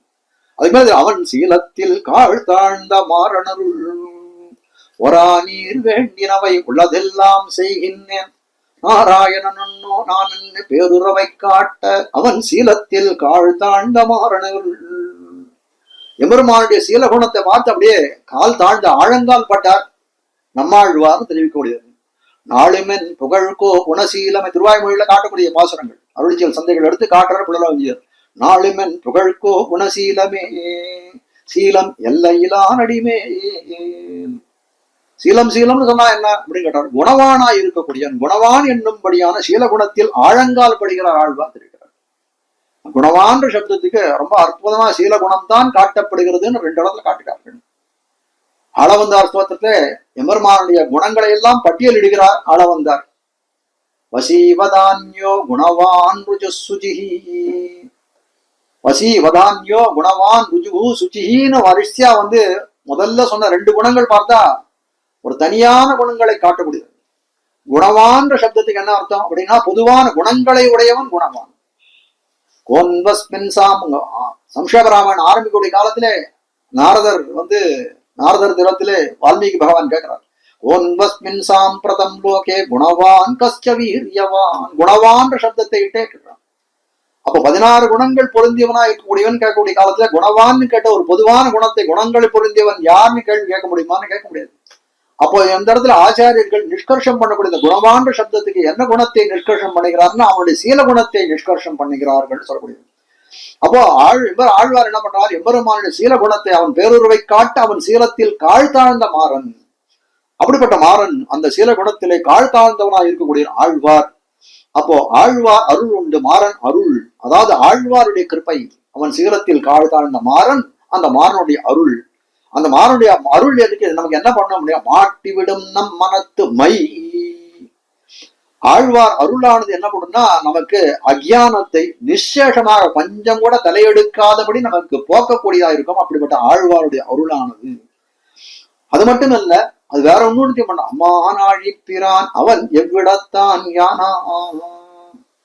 எம்பெருமானோட போய் சேரக்கூடிய சந்தர்ப்பத்துல ஆழ்வாருக்கு எப்படி ஏற்பட்டதுன்னா, அவன் எம்பெருமான் எப்பேற்பட்டவன், அவன் ரொம்ப பெரியவனா இருக்கான், நான் ரொம்ப தாழ்ந்தவன், அவனோட நம்ம எப்படி சேர்றதுன்னு எம்பெருமான் சேர வரக்கூடிய காலத்துல பிற்காலித்து ஓடக்கூடிய தன்மை, நைச்சியம் பாவித்து பின்னாடி போகக்கூடியதா இருக்கு. அப்படி இருக்கக்கூடிய சந்தர்ப்பத்திலே என்ன பண்றான், அந்த பிற்காலிக்கக்கூடிய கலக்கத்தை என்ன பண்றான் எம்பெருமான் எப்படி கை கொண்டான் அப்படின்னு கேட்டா தன்னுடைய சீலகுணத்தாலே ஆட்கொண்டான்னு சொல்லக்கூடியதா இருக்கிறது. கூடாரை வெல்லும் சீர் பாசுரத்திலே தெரிவிக்கிறார், கூடாரை வெல்லும் சீர் கோவிந்தானா எப்படிப்பட்டவர், கூடாதவர் எம்பெருமானுடைய கூடாதவர்கள் யார் அப்படின்னு கேட்டால் எம்பெருமானுக்கு விரோதியா இருக்கக்கூடியவர்கள். இப்போ ராவணன், கும்பகர்ணன், சிசுபாலன், தந்தவக்கரன், இவர்கள் போல இரண்யாட்சன், இரண்யகசிபு போன்றவர்கள், இவர்களெல்லாம் தன் வீரத்தாலே இது பண்றான். ஆனால் ஆழ்வார்கள் என்ன பண்றார்கள், சில பேர் பிரணயரோஷத்தாலே சேராத இருக்கிறார்கள், சில பேர் நைச்சானுசந்தானத்தாலே எம்பெருமான் தரத்திலே சேராதவர்களாய் இருக்கிறான். அப்படி நைச்சானுசந்தானத்தாலே சேராத இருக்கக்கூடியவர்களை எம்பெருமான் தன்னுடைய சீலகுணத்தாலே ஆட்கொள்கிறான், வெல்கிறான் சொல்லக்கூடியதாக இருக்கிறது. அப்போ அவன் சீலத்தில் தாழ்ந்த மாறனல் மாட்டிவிடும் நம் மனத்துமை மைன்னு சொல்லக்கூடிய அஜானத்தை போக்கக்கூடியதா இருக்கணும். நைச்சானுசந்தானத்தாலே எம்பெருமானை விட்டு ஓடக்கூடிய சந்தர்ப்பத்திலே அதை தீர்த்து அவனுடைய சீலகுணத்தை நமக்கு காட்டி, நான் எவ்வளவு அறப்பெரியவனாய் இருந்தாலும் ஆராதனைக்கு எளியன் சௌலபியன் சுலபன்றதை காட்டக்கூடியதா இருக்கும்னு இந்த பாசுரத்தினுடைய அர்த்தத்தை நிகமனம் செய்கிறார். இதுக்கு மேல 84வது பாசுரம், மையார் கண்மாமார் வில்லுன்னு தொடங்கக்கூடிய 84வது பாசுரம். இதுக்கு விவரணமாய் அமைந்திருக்கக்கூடிய திருவாய்மொழி பாசுரம் 9ஆம் பத்துல 4வது திருவாய்மொழி. மையாறு கருங்கண்ணி கமல மலர் மேல் செய்யாள் என்று தொடங்கக்கூடிய பதிகம். அது சாஸ்திரங்கள்லாம் என்ன சொல்றதுன்னா, ஒரு பக்கத்திலே திருவாய்மொழி அர்த்தத்தை முதல்ல தெரிவிக்கிறது.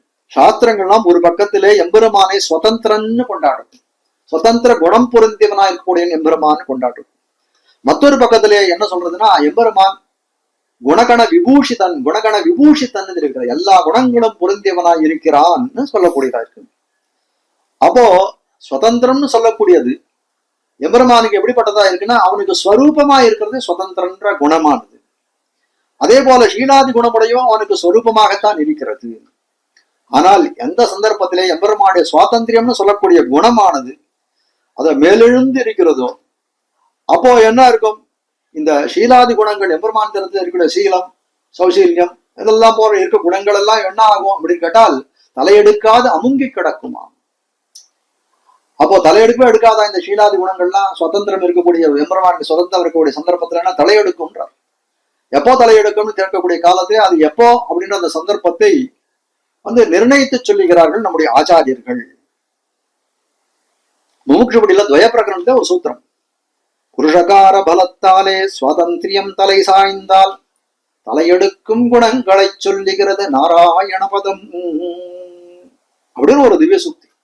இப்படிப்பட்ட அந்த சூத்திரம் இந்த இடத்துல அனுசந்திக்கத்தக்கதா இருக்கிறது. இப்ப காட்ட வந்த விஷயம் என்ன? எம்பெருமானுக்கு சுதந்திரம் பொருந்தியவனா இருக்கான். பிராட்டி அவனுக்கு பிராட்டியின் புருஷகாரத்தாலே ஒரு சேதனனை அங்கீகாரம் பண்ணக்கூடிய அந்த சந்தர்ப்பத்துல என்ன ஆறுது? புருஷகார பலத்தாலே அந்த சுவாதந்திரியம் தலை சாய்கிறது. அப்போ மீறி இருக்கக்கூடிய அந்த சௌசீல்யம் போன்ற ஸ்ரீராதி குணங்கள் எல்லாம் வெளிப்படுகிறதுன்னு காட்டக்கூடியதா இருக்கிறது. இப்ப கீழே என்ன தெரிவித்தார்? 1000 பதிகத்துல சீலகுணத்தினுடைய அனுசந்தானம் ஆழ்வார் பண்ணார். எம்பெருமானுக்கு எப்பேற்பட்ட சீலகுணம்! பேருறவை காட்ட அவன் சீலத்தில் கால் தாழ்ந்த மாறனருன்னு சொல்லும்படியா இருந்தது. சீலகுணத்தை ஆழ்வார் அனுசந்தானம் பண்ணார் பாக்குறோம். இப்படி இங்க இந்த இடத்துல என்ன பண்றாருன்னா, அந்த சீலகுணத்துக்கு ஊற்றுவாயா இருக்கக்கூடியது, சீலகுணத்தை பெருக்கி கொடுப்பது, சுவாதந்திரத்தை தலைமடிய வைப்பது, இதெல்லாம் யாரோட காரியமா இருக்குன்னா பிராட்டியினுடைய காரியமா இருக்கிறது.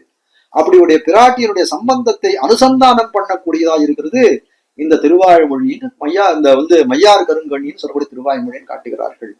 மாகவை குந்தம் காண்பதற்கு என் மனம் ஏகமென்னும் இராப்பகல் இன்னியே அப்படின்னு கீழ் திருவாய்மொழியில ஆழ்வார் தெரிவித்தார். அப்படிப்பட்ட ஆசை ஆழ்வாருக்கு விஞ்சித்து, மாக வைகுந்தம் காண வேணும்ன்ற ஆசை அவருக்கு விஞ்சித்து. எம்பெருமான் எப்படிப்பட்டவனாயிருக்கான்? ஆழ்வாருடைய ஆசை தவறான ஆசை இல்லை, அது நிறைவேற்றப்பட வேண்டிய ஆசைதான். எம்பெருமான் எப்படிப்பட்டவனா இருக்கான்? சீலகுணம் பொருந்தியவனா, சீலாதிகனாய் இருக்கான். அது மட்டுமல்ல, சிவப்பதியா திருமாமகள் குணனாய் சிவப்பதியா இருக்கக்கூடியவன். ஆழ்வார் என்ன நினைக்கிறான்? எம்பெருமானுக்கு சீலகுணம் இருக்கு, நம்ம கேட்கறத செய்யறதுக்கு. திருமாமகள்னு சொல்லக்கூடிய திருமகள் குணனாய் இருக்கிறான், அதனால சிவப்பதியா இருக்கிறான். பிராட்டியோட புருஷகார பலமும் நமக்கு உண்டு. அப்படி இருந்தும் நம்மை இப்படி துடிக்க செய்கிறானே, இப்படி நம் திறத்திலே உபேட்சைய நம்மை கண்டுகொள்ளாமல் இருக்கிறானேன்னு ரொம்ப வருந்துறாராம். ஆழ்வார் என்ன பண்றார்? உடனே கஜேந்திர ஆழ்வானுக்கு அருள் செய்தது போல் கஜேந்திர ஆழ்வான் அருள் செய்ய வந்தாரே, மடுவின் கரைக்கு எப்படி ஓடி வந்தா? அரைகுலே தலைகுலே எம்பெருமான் ஓடி வந்தான்னு பார்க்கிறோம். அப்படியெல்லாம் ஆழ்வார் எதிர்பார்க்கலாம். அந்த மாதிரி கஜேந்திர ஆழ்வானுக்கு வந்த போல அரைகுலே தலைகுலையெல்லாம் வர வேண்டாம், அது இன்னும் கொஞ்சம் நாழி ஆடும்னா. அப்ப எப்படி வரணும் அப்படின்னு கேட்டார். பிரகலாதனுக்கு அருள் புரிய வந்த காலத்துல எப்படி பண்ணார்?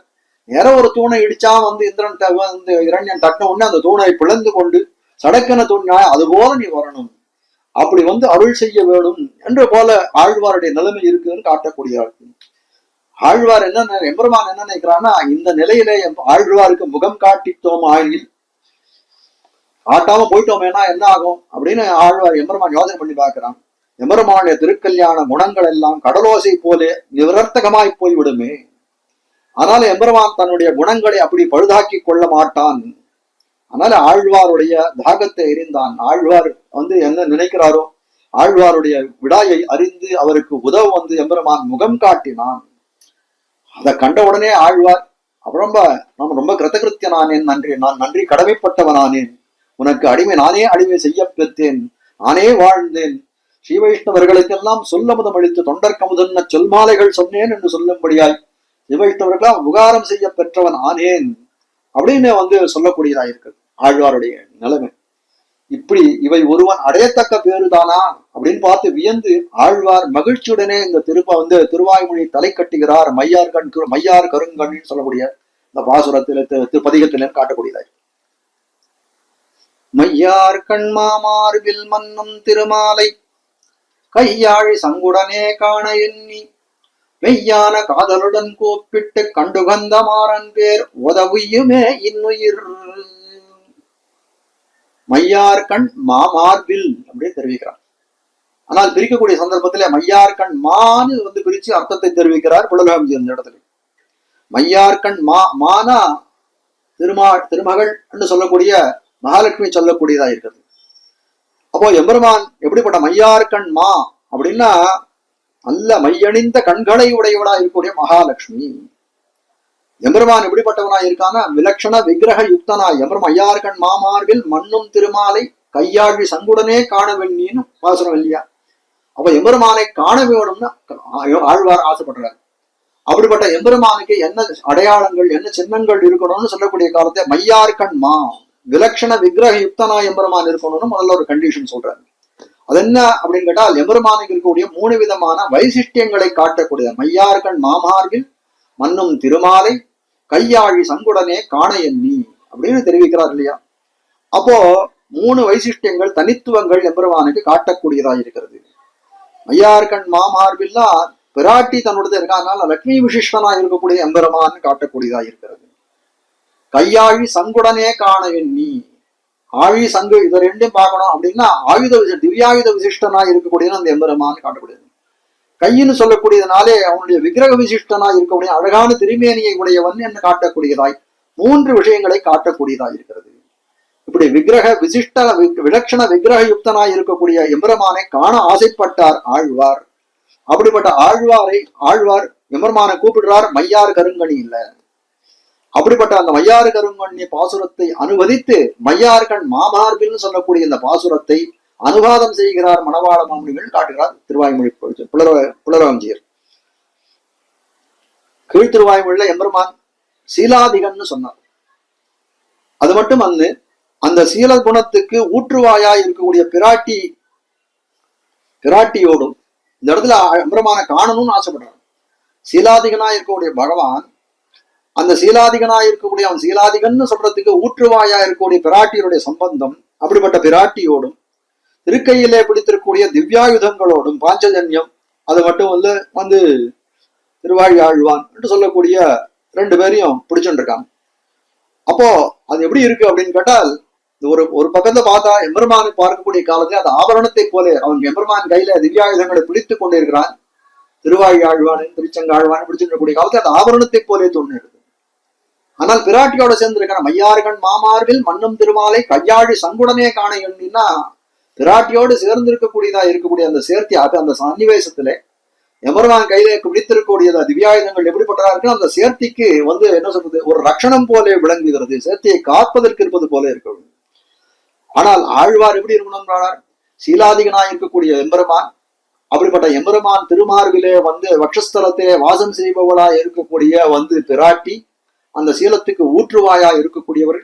அது மட்டுமல்ல அந்த சேர்த்தியில எம்பெருமான் தன் கையில திருக்கைகளில திவ்யாயுதங்களை பிடித்தவனாய் இருக்க வேண்டும். அப்படிப்பட்ட காட்சி ஆழ்வார் அனுபவிக்க வேணும் என்று என்ன பண்றார், ஆழ்வாரும் ஆசைப்படுறார். ஆழ்வாருடைய கரண கூட்டங்கள் ஆழ்வாருடைய கரண கூட்டங்கள் சொல்லி ஆழ்வாருடைய கரணங்கள் எல்லாம் அந்த இந்திரியங்கள் எல்லாம் எம்பெருமானை காண வேணும்னு ஆசைப்படுறதான். அப்போ காண வேணும்னு சொல்லக்கூடிய காலத்துல எம்பெருமான் உடனே காட்சி தரணும். எப்படி காட்சி தரணும்னு கேட்டால், எப்படி காட்சி தரணும், பிரகலாதனுக்கு எப்படி காட்சி கொடுத்தானோ அதே போல தூணை பிளந்து கொண்டு பிரகலாதனுக்கு உதவினார் போல மானசமாக தோன்றி குணங்களை அனுபவிப்பிக்கிறார் ஆழ்வார். எம்பெருமான் என்ன பண்றான், எப்படி பிரகலாதனுக்கு ரொம்ப சீக்கிரமா சடக்குன்னு அவரை இன்பத்தை கொடுத்து போனாரோ அதே போல ஆழ்வாருடைய ஆசையை நிறைவேற்றி வைப்பதற்காக மானச அனுபவத்தை கொடுத்தார்னு பார்க்கக்கூடியதா இருக்கிறது. அப்படிப்பட்ட அந்த மானச அனுபவத்தை ஆழ்வார் அனுபவித்து ரொம்ப சந்தோஷப்படுகிறார்னு காட்டக்கூடியதா இருக்கிறது. அப்ப இந்த அர்த்தம் தான் மையார் கருங்கண்ணின்னு சொல்லக்கூடிய திருவாய்மொழி 9 4வது திருவாய்மொழியில காட்டக்கூடியதா இருக்கிறது. அதே அர்த்தத்தை மையார்கண் மாமார்பின்னு சொல்லக்கூடிய சங்கரகமா இருக்கக்கூடிய திருவாய்மொழி 105 பாசுரத்திலே மாமுனிகள் காட்டுகிறார் தெரிவிக்கிறார். இப்போ மையார்கண் மாமார்பில் மன்னும் திருமாலை கண்ணுன்னு தெரிவிக்கிறார்கள். கண்ணுன்னு சொல்லக்கூடிய கண்ணு எடுத்து முதல்ல வியாக்கியானம் பண்ணாருங்க. வசிதேக்ஷனை லக்ஷ்மி, அசிதேக்ஷணையான லக்ஷ்மி வக்ஷஸ்தலத்திலே நித்தியவாசம் பண்ணும் படியனாய். அசிதேக்ஷணைனா எப்படிப்பட்டவள், நன்னா மைபுரிந்திய கண்களை உடையவளாயிருக்கான். துல்யசீல வயோவிருத்தியாம் துல்யாபிஜன லக்ஷணாம் ராகவோர்ஹதி வைதேகிம் தஞ்சேய அசிதேக்ஷணா. ராமனுக்கும் சீதா பிராட்டிக்கும் இருக்கக்கூடிய ஒத்துமைகளை பார்க்கக்கூடிய காலத்திலே அந்த சீலமாகட்டும் அந்த விருத்தமாகட்டும் அந்த வயசாகட்டும் எல்லாம் பொருத்தமா இருந்துதான். ஆனால் பிராட்டியனுடைய கண்கள் எப்படிப்பட்டதா இருக்கு, அந்த மைதீட்டிய கண்களானது கொள்ளை அழகு படைத்ததா இருந்ததுன்னு காட்டக்கூடியதா இருக்குது. அப்போ அசிதேக்ஷனா இருக்கக்கூடிய லக்ஷ்மி அவருக்கு ஆழ்வார் பார்க்கணும்னு ஆசைப்படுறார். பார்க்கணும்னு ஆசைப்படக்கூடிய காலத்துல எப்படி இருக்கணும், மை தீட்டிய கண்களை பொருந்தியவளா இருக்கக்கூடிய மகாலட்சுமி, அந்த மகாலட்சுமி அவனுடைய எம்பெருமானிய வக்ஷஸ்தலத்திலே திருமார்பிலே வாசம் செய்யக்கூடியவளா நித்தியவாசம் செய்யும்படியா இருக்கக்கூடியனும். அப்படி நித்தியவாசம் பண்றதுனால என்ன பேர் அவனுக்குன்னு கேட்டால் ஷேப்பதின்ற பேர். ஸ்ரீயோடு கூடியிருந்தால்தான் ஷேப்பதி, இல்லைன்னா அவனுக்கு என்ன பேர், ஷேப்பதின்னு கிடையாது, பேர் கிடையாது. நாராயணன் தான் சொன்னமே தவிர ஷேப்பதின்ற பேர் அவனுக்கு கிடையாது. அப்போ ஷேப்பதியா இருக்கக்கூடிய சர்வேஸ்வரன் பிராட்டியினுடைய நித்தியவாசத்தாலே, இணைபெரியாத நித்தியவாசத்தாலே எம்பெருமான் ஷேப்பதியானான். அப்படிப்பட்ட மையாறு கண்மாமாறு வில் மன்னும் திருமாலை கையாழி சங்குடனே காணவின் நீ. வக்ஷஸ்தலத்தை பிராட்டி இருக்கணும், எம்பெருமான் கையில திவ்ய ஆயுதங்களை பிடித்து இருக்க வேணும். அப்படி திவ்ய ஆயுதங்களை கூட பிடித்திருக்கக்கூடிய அந்த அப்படிப்பட்ட அந்த சேவையை ஆழ்வார் காண வேணும் என்று விரும்புகிறார். அது அந்த கையாழ் சங்கு எப்படிப்பட்டதா இருக்கு அப்படின்னு கேட்டால் அந்த சேர்த்தியை காக்கக்கூடியதா இருக்கு. எம்பெருமானும் பிராட்டியும் சேர்ந்து இருக்கக்கூடிய அந்த மிதுனத்தை காப்பதற்காக அந்த கையில எம்பெருமான திவ்யாயுதங்கள் பிடித்திருக்க வேண்டியது அவசியமாக போகிறதுன்னு தெரிவிக்கிறார். அப்போ ஆழ்வார் அனுபவிக்க செய்யும்படி திருவாழியாழ்வான் பாஞ்சஜன்யம் இவரெல்லாம் காண எண்ணினான். அந்த சேர்த்தினால அது எப்படி இருக்கு அப்படின்னு கேட்டால் அது ஒரு பக்கத்துல ரட்சணத்தை போல இருக்கு. மற்றொரு பக்கத்துல பார்த்தக்கூடிய காலம் எம்பெருமானுடைய சேர்த்திக்கு ஏதாவது கண்ணழிவு வந்துருமோ, ஏதாவது ஆபத்து வந்துருமோன்னு சொன்னா அதுக்கு ரட்சணம் வேணுமே. அதுக்காக அந்த திவ்யாயுதங்கள் எம்பெருமான் தன்னுடைய திருக்கைகளை பிடித்திருக்கிறான். ஆனால் ஆழ்வார் அனுபவிக்க செய்யும்படி திருவாழியாழ்வான் பாஞ்சஜன்ய ஆழ்வானுடைய காண எண்ணினான்னு சொல்லக்கூடியது.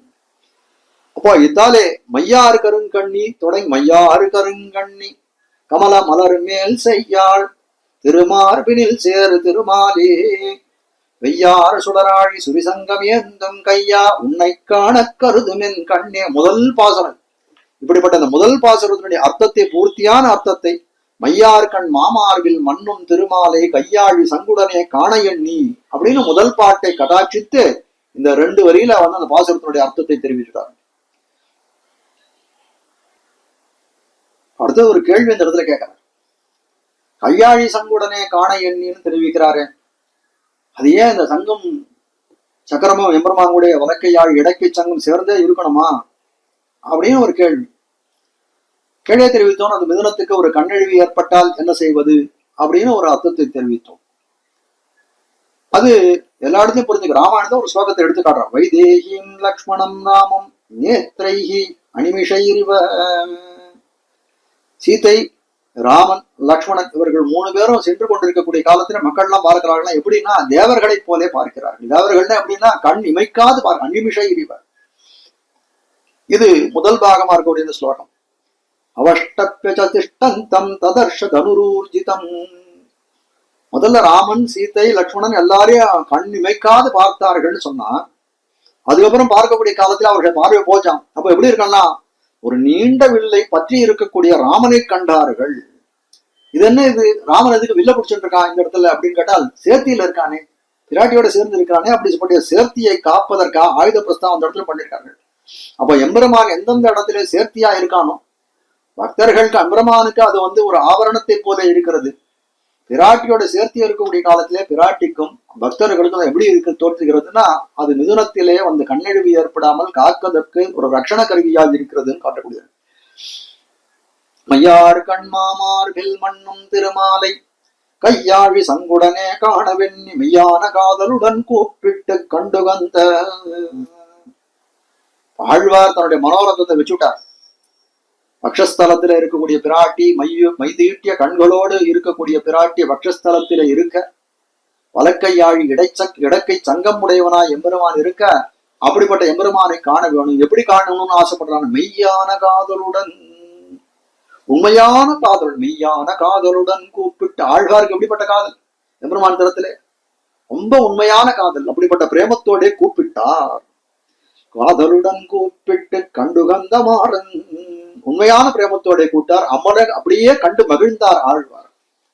அருளிச்சல் சந்தைகள்லாம் இந்த இதுல இந்த பதிகத்துல இருக்கிறதெல்லாம் எடுத்துக்காட்ட. கண்ணே உன்னை காண கருதி என் நெஞ்சம் என்னே கொண்ட சிந்தையதா இன்னியம்பும் விண்ணோகர் முனிவர்க்கெண்ணம் காண்பரியாயை நன்னாதொழியேன் என்ன நான் அழைப்பனே. ஆழ்வார் ரொம்ப பிரேமத்தோட கூட்டாரே, அப்படியே காணணும்னு நினைக்கிறேன். நன்னாதொழியேன் என்ன நான் அழைப்பனே. உகந்தே உன்னை உள்ளமன் உள்ளத்து அகம்பால் அகந்தானவந்தே இடம் கொண்ட உருவா மிகுந்தானவன் மார்பகலம் இருபூரானகந்தாய் நரசிங்கமதாய உருவே. மெய்யான காதலோடு கூட்டம். உகந்தே உன்னை உள்ளமென் உள்ளத்து, உகந்து அழைக்கிறார். உள்ளத்திலேருந்து ரொம்ப அந்த பரிவோடு அழைக்கக்கூடியதா இருக்கிறது. தேவர்கட்கெல்லாம் கருவாகிய கண்ணனை கண்டு கொண்டேனே.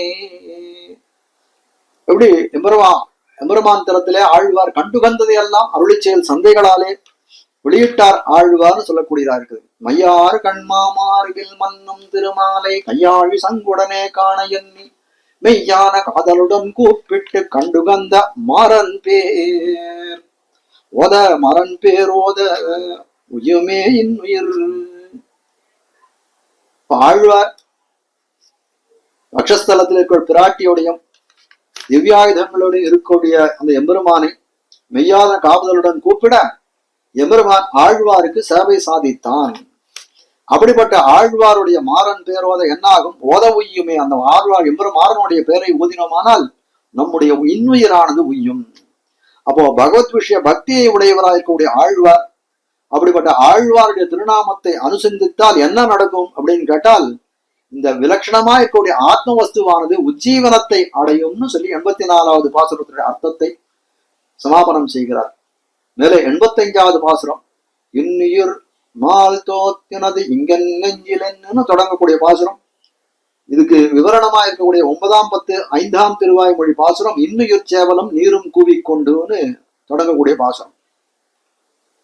இந்த திருவாய்மொழியில 9ஆம் 10 5ஆம் திருவாய்மொழியில காட்டக்கூடிய அர்த்தம் என்னவா இருக்குன்னா, கீழே பண்ட நாளில்னு சொல்லக்கூடிய அந்த திருவாய்மொழியில ஆழ்வாருக்கு ஒரு கிளேஷம் நேர்ந்ததுன்னு பார்த்தோம். அதை எம்பெருமான் சமாதானப்படுத்துறான். பண்டை உறவான பரனை புலிங்குடிக்கே கண்டு எனக்கு எல்லா உறவின் காரியமும் தண்டரணி செய்தொருள் என்னே இறந்த சீர்மாறன்னு பார்த்தோம் இல்லையா? அப்போ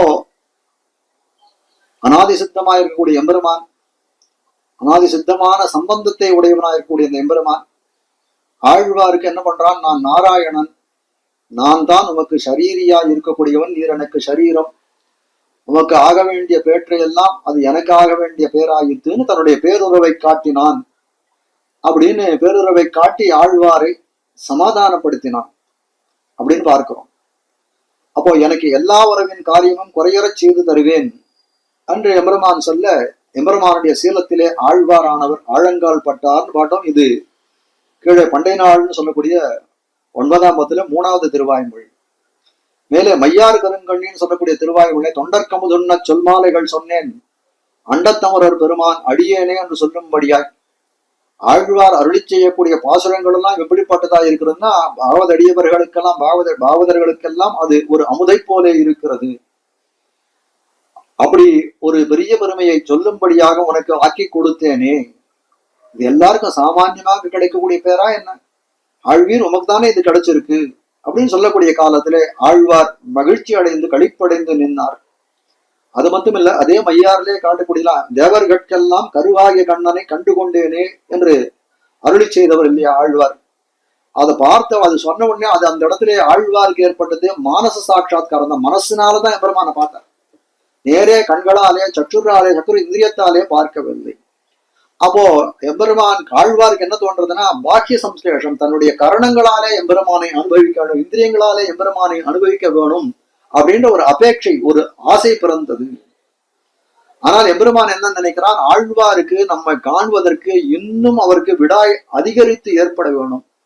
அப்படிப்பட்ட அதிக விடாய் ஏற்படக்கூடிய காலத்திலே அவன் திறத்திலே முகம் காட்ட வேணும் என்று எம்பெருமான் இருக்கிறார். என்னன்னா, ஆழ்வார் இடத்திலே நேரே வந்து தரிசனம் காட்டுவதற்கு தாமதிக்கிறான் ஆழ்வான் எம்பெருமான். அப்போ ஆழ்வாருக்கு என்ன ஆகுது? எம்பெருமான் வராததுனாலே, தன் இடத்திலே பாக்கிய சம்ஸ்லேஷத்துக்கு எம்பெருமான் வராத காரணத்தினாலே ஆழ்வார் தளர்ந்து போகிறார். தளர்ச்சி மிகுந்து போகிறது ஆழ்வாருக்கு. தளர்ந்தவராய் இருக்கக்கூடியவர்கள் தரித்து இருக்கணும் அப்படின்னா பல வழிகள் உண்டு உலகத்திலே. ஆழ்வார் என்ன நினைக்கிறார்? உலகத்திலே லோகத்திலே இருக்கக்கூடிய லௌகிக பதார்த்தங்களை எல்லாம் தன்னுடைய மனதை செல்ல விட்டு இதர விஷயத்திலே தன்னுடைய மனத்தை செலுத்தி தரிப்போம். இப்ப நம்ம கூட ஏதாவது ஒரு உடம்பு சரியில்லான்னு சொன்னா டாக்டர் சொன்னா உங்க மனசை மாத்திக்கோங்க சார், வியாதியை குணப்படுத்த முடியாதுன்னு சொன்னாங்க. அதே போல ஆழ்வார் என்ன நினைக்கிறார்? உலகத்திலே லோகத்திலே எவ்வளவோ பதார்த்தங்கள் இருக்கு, அதை கொண்டு அதுல நம்மளுடைய மனத்தை செலுத்தி நம்முடைய சிந்தையை எம்பெருமான் திறத்திலிருந்து மீட்க பார்ப்போம்னு நினைக்கிறார். ஆனால் என்ன பண்றார்? அதற்கு அனுகுணமாக ஆழ்வாரானவர் லோகத்திலே இருக்கக்கூடிய லௌகிக பதார்த்தங்களில் எல்லாம் கண் வைக்கிறார் ஆழ்வார். ஆனால் அப்படிப்பட்டதெல்லாம் ஆழ்வாருக்கு ஆஸ்லேஷம், அவருக்கு ஒரு நிம்மதியை, ஒரு மகிழ்ச்சியை தரக்கூடியதா இல்ல அந்த கட்டத்தை போக்கக்கூடியதா இருக்கிறதான்னு பார்த்தான்னா அப்படி அல்ல. அவர் எந்தெந்த பதார்த்தங்களை பார்க்கிறாரோ பார்க்கக்கூடிய பதார்த்தங்கள் எல்லாம் ஆழ்வாருக்கு எம்பெருமானுடைய நினைவையே ஊட்டக்கூடியதா இருக்கிறது. அதனால என்ன ஆகுது, திருப்பி எம்பெருமான் ஆழ்வாருடைய மனசிலே ஒரு கிளேஷம், ஒரு பாதகம் ஏற்பட தொடங்கியதுன்னு சொல்லக்கூடியது. எம்பெருமானை ஆழ்வாரை பாதிக்க தொடங்கியது. ஏன்னா உலகத்துல எந்த பொருளை கண்டாலும் அவனாயிருக்கிறபடி ஆழ்வாருக்கு எப்படிப்பட்டதா இருக்கு, எந்த பொருளை பார்த்தாலும் எம்பெருமானையே பார்க்கக்கூடியதா இருக்கிறது. அவன் எந்த பொருளை பார்த்தாலும் அவனோட சம்பந்தம் பெற்ற பொருளாகத்தான் தோன்றுகிறது. எந்த பொருளை பார்த்தாலும் அவனுக்கு சதுருஷமாக அது போலியா இருக்கக்கூடியதை போலே தோன்றுகிறது. இப்படியெல்லாம் நினைத்து தளர்பவர் தானே ஆழ்வார். எந்த பொருள் லௌகிக பதார்த்தங்கள் பார்த்தா இது லௌகிக பதார்த்தங்கள்னு பார்த்து விட்டுருவாரு, இது மயில், இது குயில், இது மேகம்னு விட்டுருவாரு ஆழ்வார்னு. அப்படி இல்லை. மேகத்தை பார்க்கக்கூடிய காலத்திலே அந்த ஐயோ எம்பெருமான் நிறத்தை போலே மேகங்களோன் திருமால் திருமேனியோக்கும் யோகங்கள் உங்களுக்கு எவ்வாறு பத்தீர் பாடினவராச்சு. அப்போ மேகத்தினுடைய நிறத்தை பார்க்கக்கூடிய காலத்திலே என் கண்ணன் நிறத்தை போன்றவனாய் இருக்கிறாய் ஏன் நீன்னு சொல்றான். மயில் தொகையை விரிச்சு காட்டக்கூடிய காலத்து, அப்புறம் தொகையை மடிக்கக்கூடிய காலத்துல இப்படித்தானே நீ உலகத்தை சிருஷ்டி பண்ணக்கூடிய காலத்திலே தொகையை விரிப்பதை போலே விரிக்கிறாய். பிரளய காலத்திலே உன் வளையத்திலே எல்லாத்தையும் மடக்கிக் கொள்கிறாய், உன்னுடைய தொகையை மடித்துக் கொள்வதை போலேன்னு பார்க்கிறாய். அப்ப குயில் பாடக்கூடிய காலத்துல என்ன தோணுகிறது, எம்பெருமான் இப்படிப்பட்ட ஒரு கீதா வாக்கியங்கள்லாம் சொன்னானேன்னு சொல்லக்கூடியதா இருக்கிறது. அப்போ எதை பார்த்தாலும் லௌகிக பதார்த்தங்களை பார்த்தாலும் ஆழ்வாருக்கு என்ன தோணுகிறதுனா எம்பெருமானுடைய நினைவையே ஊட்டக்கூடியதா இருக்கிறது காட்டுகிறது. 4ஆம் பத்துல மண்ணை இருந்து துழாவின்னு ஒரு பதிகம். மண்ணை இருந்து துழாவி வாமனன் மண்ணிது வெண்ணும் விண்ணை தொழுது அவன் மேவு வைகுந்தம் என்ன கை காட்டும் கண்ணையுண்ணீர் மல்கன் என்ன கடல் வண்ணன் என்னும் அன்னே என் பெண்ணை பெருமையல் செய்தார் என் செய்கேன் பெய்வளையீரே. தாயானவள், பராங்குச நாயகனுடைய தாயானவள் பாடக்கூடிய பாசுரம் இது. என் பெண்ணானவள் என்ன பண்றா, மண்ணை துழாவி எடுக்கிறான். வாமனன் மண்ணிது, அவன் வாமனன் அளந்த மண்ணுதுன்றான். விண்ணை தொழுது அவன் மேவு, மேல போட்டி அப்படியே சேவிங்க எல்லாம் வைகுந்தநாதன் சேவிங்கோன்றான். இப்போ இந்த 4ஆம் பத்து மண்ணை இருந்து துழாவில என்ன பாடுபட்டான். எதை பார்த்தாலும் ஆழ்வாருக்கு எம்பெருமானுடைய சிந்தனையாவே இருக்கு. அதே போலதான் இந்த இடத்துல லௌகிக பதார்த்தத்தை பார்த்தா ஆழ்வாருக்கு லௌகிக சிந்தனை வந்துருமானா அப்படிலாம் இல்லை. பரம வைதிகரா இருக்கக்கூடிய ஒரு ஆழ்வார். அப்போ அந்த லௌகிக பதார்த்தங்கள் எல்லாம் எம்பெருமானை நினைவூட்டி ஆழ்வாரை நலிய வைத்தது. அதனால நோவுபடுகிறார். அதனால என்ன ஆச்சார், ஆழ்வார் தானான தன்மையை இழந்தார், பெண் தன்மையை அடைந்தார். நாயிகா பாவத்திலே அருளி செய்யக்கூடியதா இருக்கிறது இந்த திருவாய்மொழின்னு சொல்லக்கூடியதா இருக்கிறது. இன்னுயிர் சேவல்னு தொடங்கக்கூடிய 9ஆம் பத்திலே 5ஆம் திருவாய்மொழி. இதுக்கு மேல தெரிவிக்கிறார், மையாறு கருங்கண்ணி அவதாரிகள் சேர்ந்திருக்கார். ஆழ்வாருக்கு இதுக்கு முன்னாடி இருந்ததெல்லாம் மானச அனுபவமாகத்தான் இருந்தது. எம்பெருமானை தன்னுடைய பாக்கிய கரணங்களாலே எம்பெருமானை அனுபவிக்க வேணும் என்று ஆழ்வார் விரும்பினார். அப்படிப்பட்ட விருப்பம் நிறைவேறப் பெறவில்லை. அதனால என்ன பண்ணார், பிராட்டியின் தசையை எழுதினார் ஆழ்வார். அதனால பிராட்டியின் தசையை எழுதுறது மட்டுமில்ல, அவனை நினைப்பூட்டக்கூடிய பதார்த்தங்களாலே ஆழ்வார் தளர்ந்து போனார். லௌகிக விஷயங்கள்ல போய் லௌகிக பதார்த்தங்களை பார்த்து தன் நினைவை சிந்தையை மாற்றிக் கொள்ளலாம் என்று நினைத்த ஆழ்வாருக்கு லௌகிக பதார்த்தங்கள் எல்லாம் எம்பெருமானையே நினைவூட்டின. அதனால ஆழ்வார் நலிந்தார், தளர்ந்தார். அதனால என்ன பண்றார் ஆழ்வார், அதுக்கு உறுதிவா அதுக்கு அனுகுணமாக ஒரு திருவாய்மொழியை பாடுகிறார். அதுதான் இன்னுயிர் சேவலம்னு தொடக்கக்கூடிய திருவாய்மொழியா இருக்கிறது 9ஆம் பத்துல 5ஆம் திருவாய்மொழி. அப்படிப்பட்ட அந்த இன்னுயிர் சேவல்னு தொடங்கக்கூடிய அந்த திருவாய்மொழியுடைய அர்த்தத்தை இன்னுயிர்மால் தோத்தினது இங்கன் நெஞ்சில் என்னன்னு சொல்லக்கூடிய அந்த திருவாய்மொழி 150 அந்த 9ஆம் பத்து 5ஆம் திருவாய்மொழிக்கு சங்கிரகமா இருக்கக்கூடிய பாசுரத்தாலே அதன் அர்த்தத்தை மாமுனிகள் தெரிவிக்கிறார் துளலஞ்சியர் காட்டுகிறார் தன்னுடைய வியாக்கியான அவதாரிகை. இன்னுயிர்மால் தோத்தினது இங்கன் நெஞ்சில் என்ன கண்ணால் அன்னவனை காண விண்ணி ஆண் பெண்ணாய் பின்னயவன் தன்னை நினைவிப்பமத்தால் தான் தளர்ந்த மாறனருள் உன்னமவர்க்குள்ளம் உருகும். இன்னுயிர்மால் தோத்தினது இங்கன் நெஞ்சில் என்று கீழ்த்திருவாய்மொழில என்ன சொன்னார், நரசிங்கமதாய உருவே தேவர்கட்கெல்லாம் கருவாகிய கண்ணனை கண்டுகொண்டேனேன்னு அருளி செய்தாரு. அப்படிப்பட்ட அந்த அருளி செயல்கள் எல்லாம் ஆழ்வாருக்கு மானச சாட்சா்காரம், மனசனாலே பார்த்ததுதான். பிரத்யட்சமா சாட்சாத்கரித்தாரா எம்பெருமானை தன்னுடைய கண்களாலே பார்த்தாரான பார்க்கவில்லை. அதனால என்ன பண்றார், இன்னுயிர் மால் தோத்தினது இங்க நெஞ்சில, என்னுடைய நெஞ்சத்துலதான் வந்து தோன்றினார். கண்ணால் அன்னவனை காண எண்ணி ஆண் பெண்ணாய். ஆழ்வார் என்ன நினைக்கிறார், எம்பெருமான தன்னுடைய கண்ணால பார்த்துடணும், நல்லா பிரத்யட்சமா சாட்சாத்கரிக்க வேணும் எம்பெருமானைன்னு ஆசைப்படுறார். அப்போ சற்றுர் விஷயமாக எம்பெருமான் ஆக வேணும், அவனை தரிசிக்க வேணும் அப்படின்னு நினைக்கக்கூடிய காலத்திலே அப்படிப்பட்ட எம்பெருமானுடைய தர்சனமானது ஆழ்வாருக்கு கிடைக்காது, லபிக்காது போக என்ன பண்றார், ஆழ்வார் தன்னுடைய கண்ணால் அன்னவனை காண வெண்ணி ஆண் பெண்ணாய், தன்னுடைய ஆண் தன்மை குலைந்து பெண் தன்மையை எய்தினார். நாயிகா பாவத்திலே அருளி செய்யக்கூடியவரார் இந்த பாசுரம் தெரியப்படுது. அப்போ ஆழ்வாருக்கு கீழ மானச சாட்சா்காரம் கீழ்ப்பதிகங்கள்ல ஏற்பட்டது. ஆனால் பிரத்யட்சமா சாட்சாத்கரிக்க வேணும் என்று நினைத்தார். அப்படிப்பட்ட அனுபவம் கிடைக்கல. அதனால ஆழ்வார் நாயிகா பாவத்தை கொண்டார். அதே போல பின்னயவன் தன்னை நினைவிப்பவத்தான். இப்படி நாயிகா பாவத்தை அடைந்த ஆழ்வார் என்ன பண்றார், பிரேமத்தால் என்ன பண்றார், கத்கத ஸ்வரத்தால் அப்படியே வந்து அப்படியே தழுத்தழுக்கிறதுன்றாலே அந்த தொண்டையெல்லாம் தழுத்தழுக்கிறது, அது போல தழுத்தழுக்கிறது. அது மட்டுமல்ல, ரூபவத்தையும் நினைவூட்ட இருக்கிறார். ஆழ்வார் என்ன பண்றார், லௌகிக பதார்த்தங்கள் எல்லாம் பார்க்கிறார். எம்பெருமானை விழுந்த லௌகிக பதார்த்தங்கள்லாம் பார்க்கிறார். ஒரு குயில் இருக்கு, அது என்ன பண்றது, ஒரு தழுத்தழுத்த கத்கத ஸ்வரத்தோட ஏதோ ஒரு பாட்டு பாடுறது. அது பாட்டு பாடின உடனே காலகாலம் என்ன பண்றது, இவருக்கு ஏதோ எம்பெருமான் ஞாபகம் தான் வருது. அது மட்டுமல்ல, ஒரு மயிலானது அது நல்லா ஒரு நர்த்தனம் புரியறது, நൃத்தம் புரியக்கூடிய காலத்துல என்ன வருது, எம்பெருமானுடைய ஞாபகம் இவருக்கு வருது. இதெல்லாம் எம்பெருமான் பெண்ணையவன் தன்னை நினைவிப்பவத்தால் என்று சொல்லப்படைய லௌகிக பதார்த்தங்கள்லாம் ஆழ்வாருக்கு எம்பெருமானையே நினைவூட்டக்கூடியதா இருக்கிறது. தான் தளர்ந்த மாறன், இந்த பதார்த்தங்கள் எல்லாம் எம்பெருமானைய நினைவூட்ட எம்பெருமான் ஆழ்வாரானவர் என்ன பண்ணார், தளர்ந்து போனார், நலிவுத்தான்னு சொல்லக்கூடியது. துன்பம் தாங்க முடியாதவராய் ரொம்ப மிகவும் பரவசமடைந்து இங்கு இன்னுயிர் சேவலம் நீரும் கூவிக்கொண்டு இங்கத்தனை என்னுயிர் நாவ மிழத்தேன் மின் குயில் பேடைகாள்னு பாடினார். பெண் குயில்கள், உங்களுக்கெல்லாம் ஒரு விண்ணப்பம். என் கண்வட்டத்திலே நீங்க இருந்து பாடுறதுலாம் எப்படி இருக்குதுமா, என் பிராணன் நோவும்படி இருக்கிறது. அதனால நீங்கள் உங்களுடைய துவனிகளை இந்த கத்கத ஸ்வரங்களை இந்த இடத்துல ஒலிக்க வேண்டாம்னு கேட்டார். என்ன இப்படி ஆழ்வார் என்ன பார்க்கிறார், பார்க்கக்கூடிய குயில் மயில் மேகம் போன்ற மேக சமூகம் போன்ற எல்லா பொருள்கள் திறத்திலும் நாம சங்கீர்த்தன பார்க்கக்கூடிய பொருள்கள் செய்யக்கூடிய செய்கைகள் அதனுடைய நாம சங்கீர்த்தனம் ஆகட்டும், ரூப தர்சனமாகட்டும், இதனாலே எல்லாம் ஆழ்வார் மிக தளர்ந்து போனால். அதனால தான் தளர்ந்த மாறன் எல்லாம் அவருக்கு ஆழ்வாருக்கு இந்த இதெல்லாம் வந்து படுத்தக்கூடிய பாடானது எப்படின்னா, தன்னுடைய ஆழ்வாருக்கு அந்த ஜீவனத்திலே நசப்படுத்தான் இருக்கணும்ன்றதுலே நசை போயிடுத்து.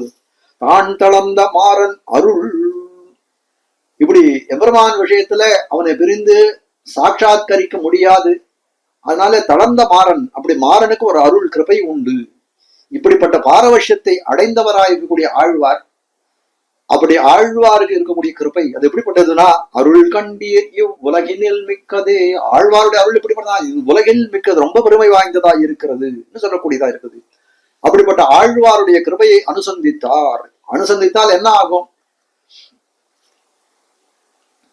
தான் தளர்ந்த மாறனருள் உண்ணுமவர்க்குள் உள்ளம் உருகும். அப்படிப்பட்ட ஆழ்வாருடைய கிருபையை அனுசந்தித்தார் என்ன ஆகும்னா, மனசானது நீராய் உருகும். இப்படியும் ஆழ்வாருக்கு இப்படி கூட ஒரு கிருபா விசேஷம் இருந்தது. என்ன ஆகும், இருதயமானது நீர்ப்பண்டமாகும்னு சொல்லக்கூடியது. இந்த இடத்துல ஒரு பாட்டபேதம் காட்டுறார்.